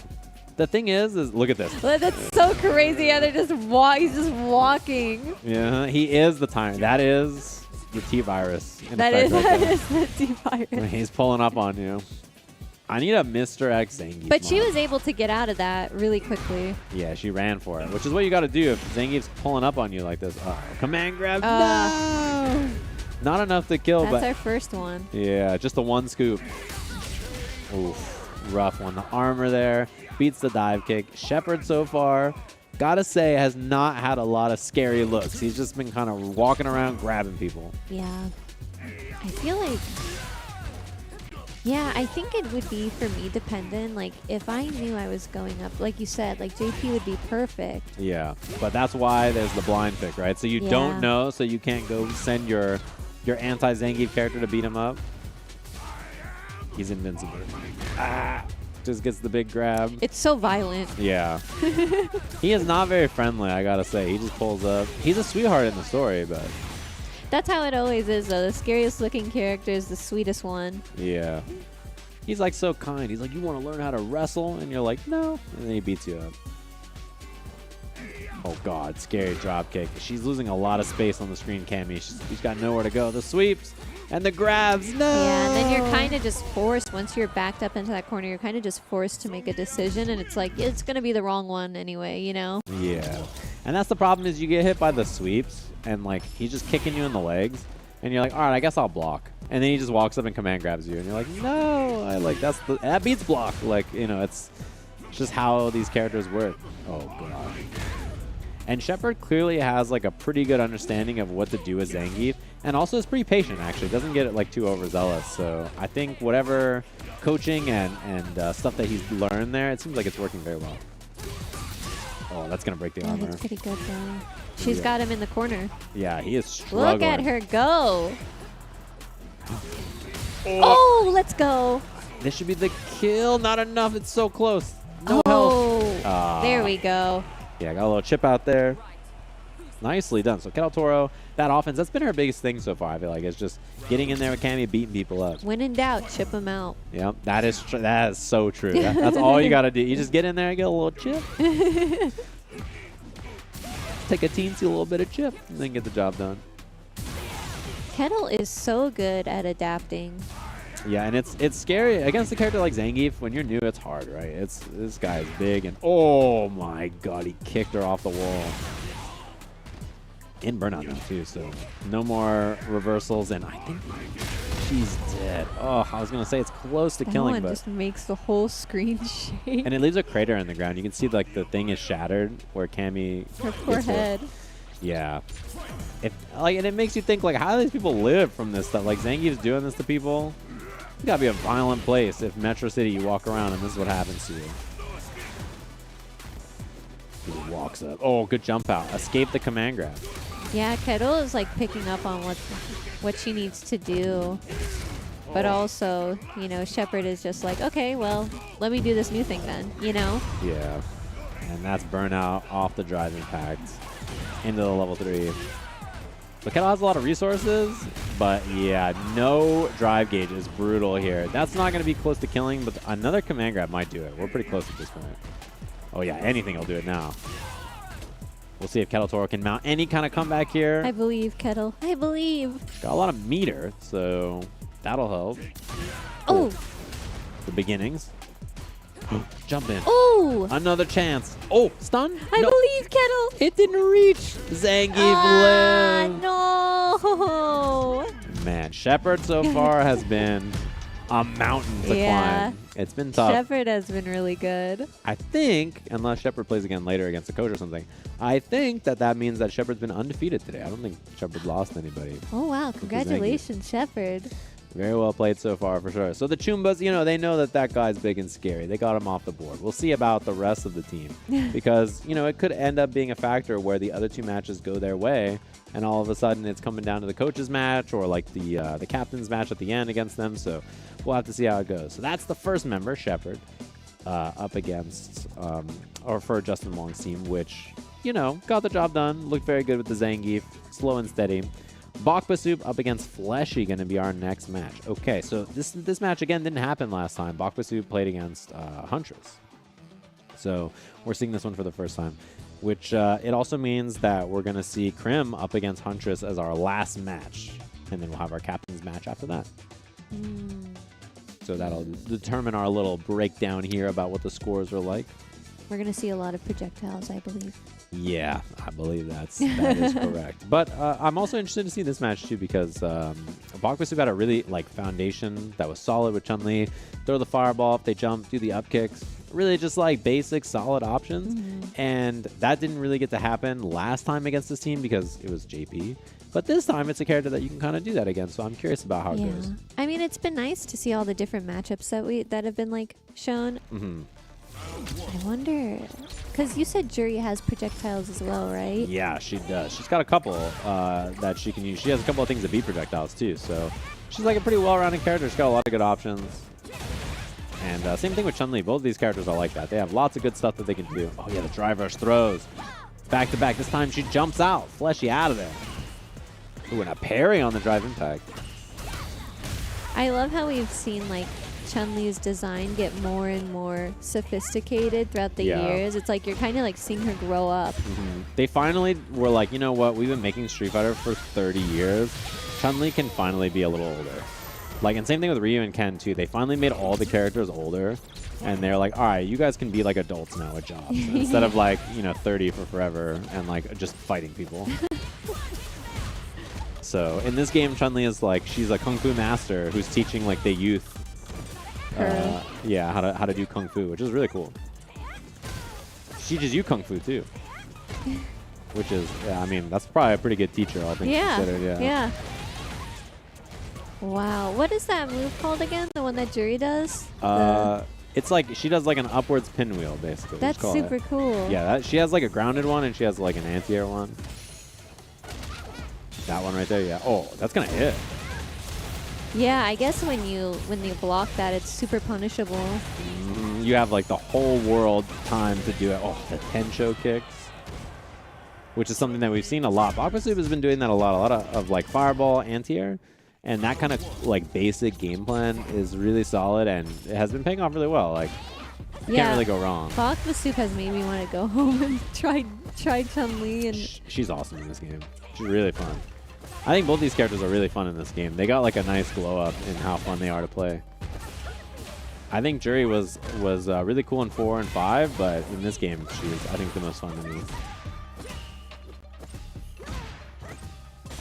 Oh no, out of meter. They both were parrying. They both were let me get a button. Let me get the parry.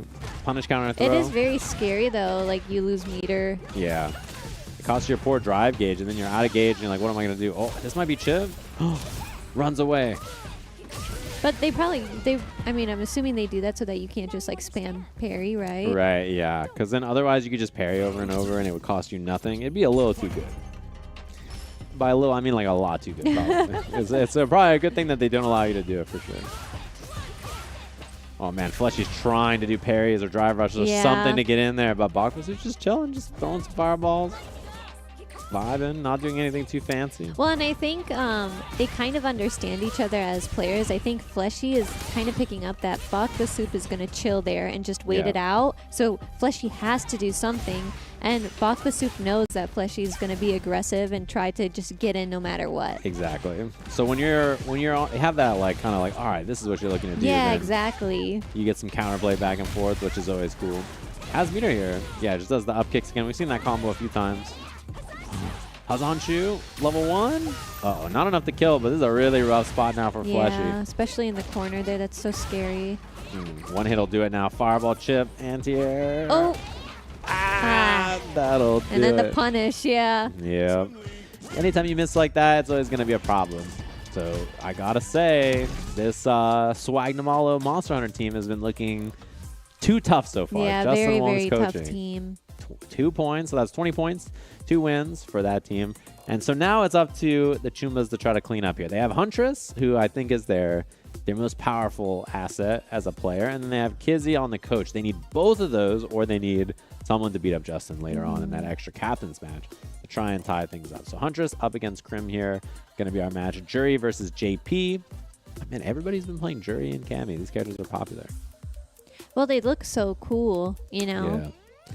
And in this game, they changed Jury's personality quite a bit. So she's she cracks me up. She makes me laugh in this game. She's just so silly. When she beats you, she sits on your back and gets yeah, on her I saw phone that. and has a Yeah, because lollipop. when they showed that, I think for the first time, it was all over Twitter. My Yeah. whole feed, just jury, jury, jury, and then jury's feet, jury's feet, jury's feet, jury's feet. So I was like, whoa, Yeah. I like this character. that and shirtless Jamie, huh? Those are the things you're just like, this is great. Yeah, you forgot JP too. JP's up there. Yeah, JP's cool. You know, the thing about JP though is there was like a mod that removed his beard, and I saw that. You should not look.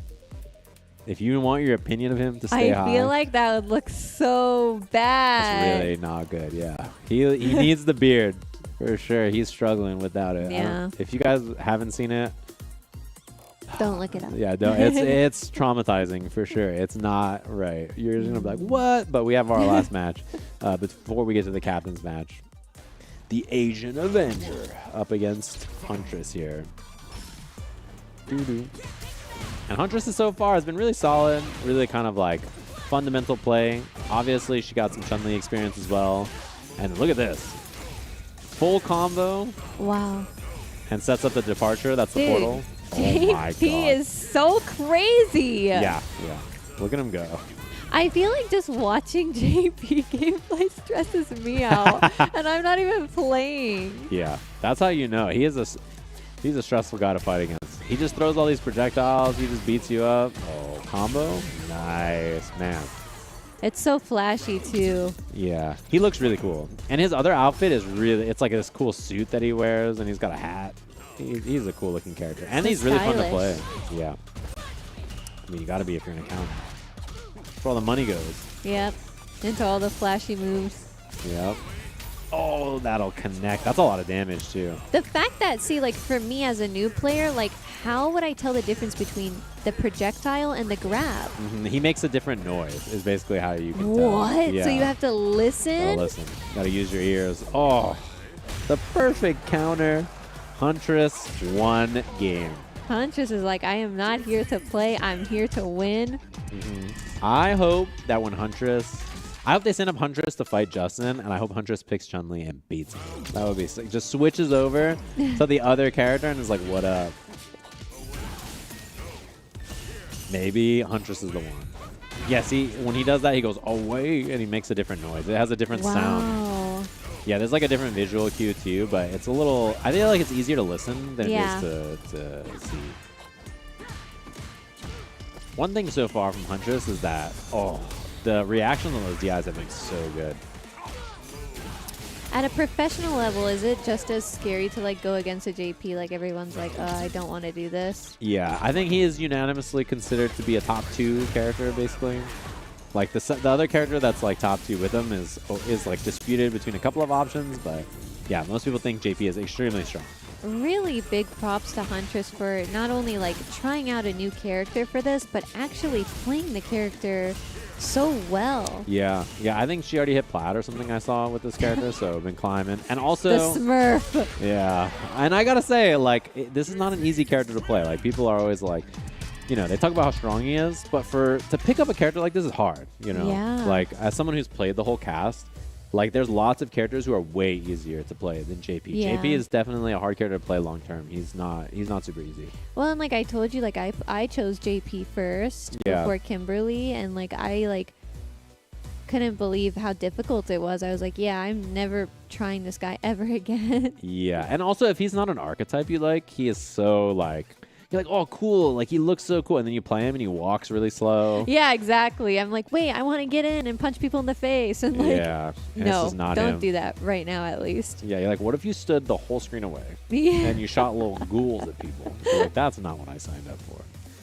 But we're gonna have our captain's match next, so it's gonna be Kizzy up against Justin, and then we have our 2 ringer matches after that, where we get to see the players up against one of the coaches from each team. I can hear the gears in Kizzy's head. Kizzy's, not Kizzy. Kizzy's head just going off. Exactly like, how am I going to deal with him this time? How am I going to deal with Justin? Pondering. Yeah, exactly. Like, what's my strategy going to be? Yeah, because, like, it's natural when you lose, you sit there and think, like, what happened? What did I do wrong to lose? Yeah, exactly. And I feel like at a pro level, like, you're able to, like, pinpoint that immediately and then correct it. Whereas I feel like when you're a new player, you're kind of like me, where you're like, wait, where did I go wrong, though? Yeah. For someone like Kizzy, you know, he's done this before. He's calculated. He's a tournament veteran, so he's used to this kind of stuff. No punish from Justin. Didn't do anything on the Recco. That Kizzy just hitting that heavy punch. Oh, misses dive kick. I hate her. Just like slow and steady. Nice call out. That's really good. Yeah, sweet. Gets a drink. And just like kind of patient play. Kizzy pushing to the corner. Oh, trade on the palms. Very good for Kizzy. All right, chance. Justin gets out of the corner. But, you know, still a nice lead for Kizzy. He's got more drive gauge. He's got some super gauge to work with. Oh, wow. Raw Tatsu? I got to say, so far. Oh, that's huge. Oh. Oh, doesn't get a drink or a safe jump there. Jumps out. Now chance for Kizzy. Pressure. And this is really close now. Justin has a lot of meter to work with. He's sitting on these modern reactions, too, so you can't get too wild with the drive rushes. See, Jamie's so scary because I'd be like way too scared to ever drink, you know? Yeah, especially against fireball characters, it is not easy to always find the right moment. I would love to see Kizzy neutral jump also maybe on the fireballs. We haven't seen him do it besides the very beginning. Oh, guess was wrong. Now he's in burnout. Both in burnout here. 10 seconds left on the clock. Oh, Justin with the lead. Tries with the palm. Oh, he ducked. No, he missed the punish. This is going to chip, I think. He wins, Kizzy. Win it out. Tip it out. Exactly. That was huge. Big bet there from Justin and the crouch from Kizzy. Gets under the Tatsu, so almost goes to timeout on the first round. Oh, gets a drink. Sneaks one in. Triple dive kick. The third one gets hit.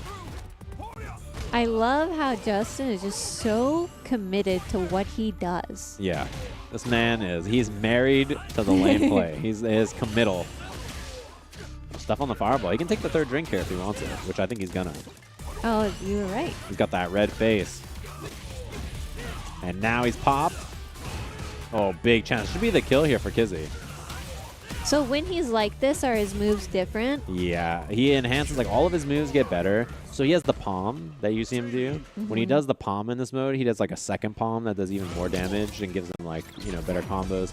All of his moves get enhanced. He has like a command grab. He does more damage. Yeah. He moves around a little faster and like he just becomes scarier in general. Yeah, that's the palm. And then he gets a second palm when he's got level 4. And each level gives him new things. So he gets more damage, he gets new moves. It's you know, like a whole thing. Like level 1, he gets a new target combo off his jab, so his jab becomes better. Level 2, he gets a breakdance move. That's really cool. Some target combos. Level 3, he gets a command grab. He also gets a dive kick at level 1, which is nice. We've seen Kizzy using it a lot to go over the fireballs. Justin is just so... It's mesmerizing. It is. He's so intelligent.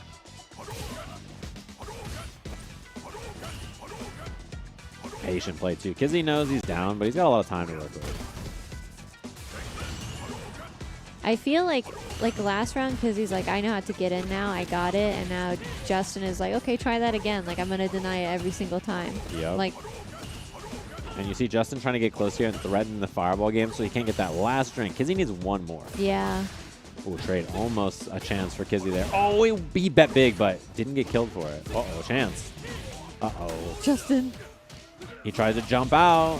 One more guess. One more hit. Oh, this is going to get close. Oh. Oh. Not enough. Oh, my God. Oh, my God. Oh, he did it again. Oh, my God. That was so close, but he went under. Man, Kizzy was trying to be so sneaky there. And almost made the comeback happen, but Justin clutches it out. Justin's like, I said denied. Yeah, he just throws him on the ground. Get out of here. Scram, kid. Hadouken, Hadouken, Hadouken. That's his whole life. I'm hearing that in my sleep. Yeah, so is Kizzy. He's just like, make it stop. The voices. And just slow and steady. This is how it is. But Kizzy's a really defensive player too, so he's like not trying to force. Like Joe versus Justin. You saw Joe was trying to get in there and kill Justin. Yep. But Kizzy's playing a little slower. He's like a little bit more defensive also. Both of these players are pretty defensive. Let's play. So this instantly gives him level 4. Which is not going to matter much there as Justin just lands a huge hit. I love how the tea spills out of his mouth. Duh. I love that Ryu kills you and he goes, what's wrong? And then there's like bits of concrete falling out of the sky. Yeah. Oh. Scary little whip. I like that. I said, oh my goodness. Far. Gets a drink, so he's got one now. But in Burnout, gets the stuff. Justin Wong. Yep. Terrible combo as usual. I believe. I believe. Ah! Oh, he almost landed on the fireball. Oh, chip. I love how Justin waits and they have like a silent moment. He's like, Hadouken, Hadouken, Hadouken. Like he just threw it like a little change up, you know, just a little slightly different. Nice little Rekka series there. Kizzy with 2 drinks already. Punish. He can get a 3rd drink here too. Gonna take it. So now Command grabs the threat. Doesn't go for it. Justin tries the little challenge, but a little break. And now he needs one more drink, right? Yep. And then he's got the big upgrade. He gets super, not tipsy because it's not alcohol, but yeah, no, it's powerful. Very powerful tea. It's just caffeine. Yeah. That's how I get on when I have my tea. Oh, miss. This is a huge chance now for Justin. Justin's got the corner. Oh. But Kizzy just jumps out. Jump medium punch on wake up, gets away. 1 drink away. And also, he doesn't need much damage either. He can kill very soon here. Want to punish Justin with a chance. Spends the super. Very nice to get the kill. Wow. Level 2 action. I like that. Last game, he kind of did a short combo and left Kizzy alive.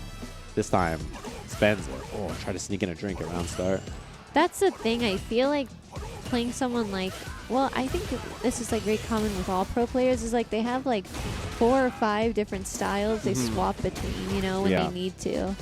No, that's a really good point. One thing about like most players is when you're learning, you like, you know, oh, it's probably an accident there from Kizzy. Oh, that's unfortunate. But he has a chance in the corner here. Yep, caught him trying to jump. Safe jump time. Catches him low. Justin with the uppercut again. He's done that a lot on defense. I've noticed too, like when the pro players are like the coaches are stuck in a corner, they like get out far, far quicker and far easier than the new players. Yeah, defense is a hard skill to learn. And like when you're an experienced player like this, you know, that's one thing that you definitely learn. Oh, baits the throw. Nice jump in. So last round between these two. But yeah, about style switching. When you're new, you kind of just have one style. Yeah. But experienced players have many, right? Like they can change at a whim and just play whatever style they need to play, which is something that we're seeing from both of them here. Justin just picking up all kinds of offense from out of nowhere. Doesn't like Kizzy drink, and now spends the level 3 for like a 35% life lead here. Corner positioning, Kizzy with the challenge. Oh. Yeah, Drink gets stuffed again. Couldn't get that level 2, which he really wanted. Second hit on the sweep. Pressure, and Justin just blocking it out, not looking to risk anything there. Man, this is close. This is a really kind of nail biter. There's a lot of resources for Kizzy. Even though he's down on life, he has a level 3 built up. So 1 hit for him is like a huge explosion of damage. It's just whether he can get that hit or not. Yeah, actually getting there is the problem. Yeah, he's looking like Sisyphus. He's slowly climbing here. Double drive rush. No. Not enough to kill for Justin. Oh, what the jump in. Justin Wong sealing the deal there to put his team up 30-10 or 3-1, depending on how you want to count it. So now, the last chance for the VTubers is somebody needs to go beat up Justin Wong. That's their chance. If they want to get the W here, we got to send in a VTuber to murder Justin Wong. Or bite his ankles. Yeah, take his ankles out. That's his weak spot. Send somebody in there to take him out. Oh, so they have our match. Okay. So this is our 30-point match. Kizzy's going to be playing up against Shepard, Zangief. And then I don't know if we have the other match set already, but there will be one more match after this against Justin here. So if Kizzy loses, then this team, the Team Chumbas, is definitely out. But they do have a chance if somebody can beat Justin in 1 game and Kizzy wins this match. You can get 1 game on Justin. I believe in you. Yeah, easy. Yeah, your coach did it. You could do it. I believe. So this will be our match here. Shepard up against Kizzy K. And the cool thing about this is that you can go watch everybody's stream. So everybody's streaming. They're all live during this also. And you can go check out their streams. Yeah, I'm so curious on what the reactions are. Yeah, I got to see it later. I can't wait to go digging through the clips and like see how everybody's doing, see what's going on.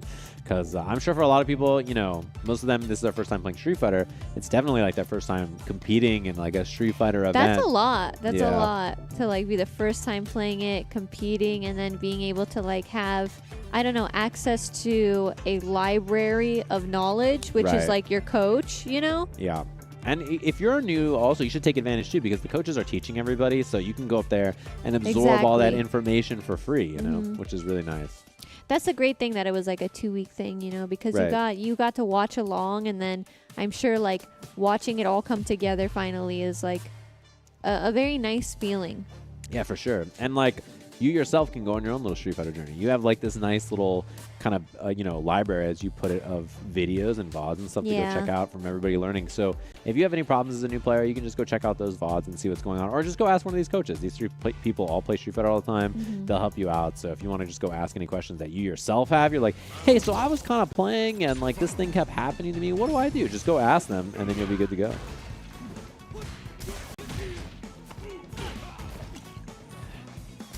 Oh my god. And you see Kizzy, this is a difference. So what you're asking earlier, like, what do you do if you're trying to deal with Zangief? If you notice Kizzy is running for his Yeah. life. He is not about to get close, and then he's going to take a double drink here, level 4. And look, now he's just waiting. He's playing reactively. Yeah. He's waiting to see what Zangief does, and then he's just going to answer with his own stuff. So I like that approach a lot. Kizzy, very smart. He knows what he's doing. Safe jump again. Wow. Nicely done. This guy's a professional. Okay, so everyone just do that. Just do that. Be a professional. Oh, God. Even he got grabbed, though. See? Even if you're as experienced as Kizzy, sometimes you get hit by stuff like that. Extension. That's so funny he says that. Hey, Jamie's so cool. They definitely were like, what do people like these days? Nice, man. Kizzy sharp. Was that a JoJo reference? What? Who now? What now? Yeah. As Kizzy K cleans up there and defends the VTuber's honor. As he should. As he should. Yes, in his best of 1. So now we have our next matchup against Justin Wong. I'm guessing the VTubers sent Huntress. That's my inkling of who it was. I think that's their player who's played the most Street Fighter and the person who's most familiar with fighting games. So we'll see. I guess we're gonna And have that Huntress is using JP, so. Yeah, exactly. Huntress, keep him away. Get him. Keep him away. Get him, Huntress. So now it's on Justin Wong. Can you defend? Projectile versus projectile. Exactly. Just projectile. I'm telling you, let Huntress unleash the Chun-Li. Just like go in there with the Chun and then beat up Justin. Yeah. Just get him. He's famously, the most famous fighting game moment of all time is Justin Wong playing as Chun against Ken. So, you know, he knows about some Chun-Li himself. But JP, new character, new time. You can beat him up. Listen, if he can't throw projectiles, maybe it's your chance to get in there. Okay. Listen, Justin, the old age is out the door. Now it's time for new age. Yeah. I present you VTubers. Justin Wong versus a VTuber, our final match. This is it. So all Huntress has to do is beat one of the greatest fighting game players of all time. Just let do that real quick, and then you're good. She can do it. Yeah, I think so. I believe. One game, why not? Just pairing so far. Pierce. The punish? Oh, Nice. oh. Got the wrong move. It's still okay, though. I like the punish. Now in the corner. Patient defense. Good defense so far from Huntress. Yeah, very good defense. Whoa. Uh-oh. Oh, tried Oh. it. I like the jump attempt. No, baits that. Bad spot now. Drive impact. Incoming Justin Wong cleaning up the That first corner, round. that corner. Yeah, you mentioned that the experienced players are a little bit better at getting out, and you can see the difference right there. 100%. Yeah. And that probably just comes from spending a lot of time there. Yeah. You spend a lot of time in the corner, you get pretty good at dealing with it. It's kind of one of those things that happens. Ooh, counter DI. Justin should spend some super here, which he does to get the burnout. Boom. Man, the block noise when you're in burnout is so chunky. And then that corner again. So Huntress has the meter bag, baits the throw. Justin Wong with a lot of meter here. Level 2 for the kill.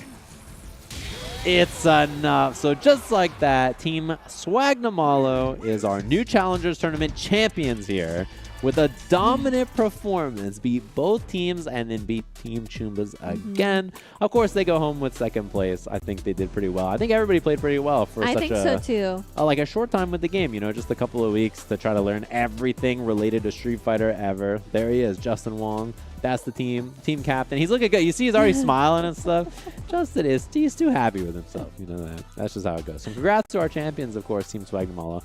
Very well played by them and very well coached by Justin and everybody here. I think all three teams did great for people who are new to fighting games. You know, it's tough. It can be scary. It can be intimidating, but I think all of them did an awesome job jumping in here and giving it a spin. And go show them some love. If you thought anybody's stream was cool today, you know, go tell them, hey, I watched you in that Street Fighter thing and you did awesome. Thanks for participating. Go let them know that you appreciate them playing some fighting games. And of course, they appreciate this 15,000 smackaroos.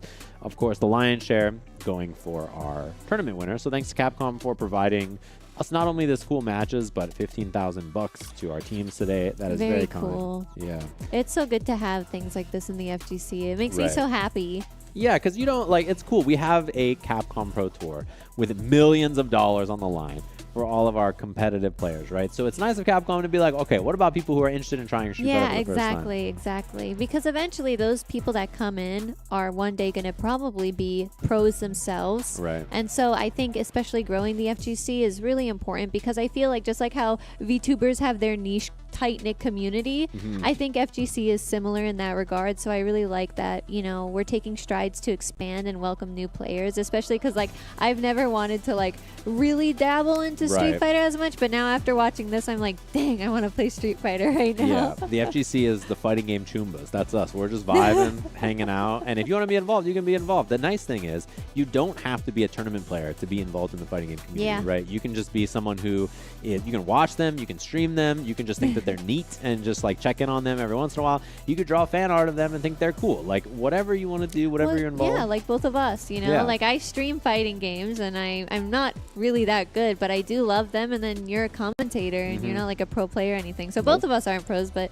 we love the fighting games, and I hope to see more people join in playing Street Fighter and just, you know, joining the FGC, because the bigger we get, I think a lot more opportunities are going to open on the horizon. I'm really excited. Yes, and everybody who joins, you guys are Chumbas with me. We're homies. So yes. If you think fighting games are cool, you're cool with me. I appreciate everybody watching. Hopefully you've enjoyed all of our action. Catch you guys next time. Have a good one, and we'll see you then. Goodbye.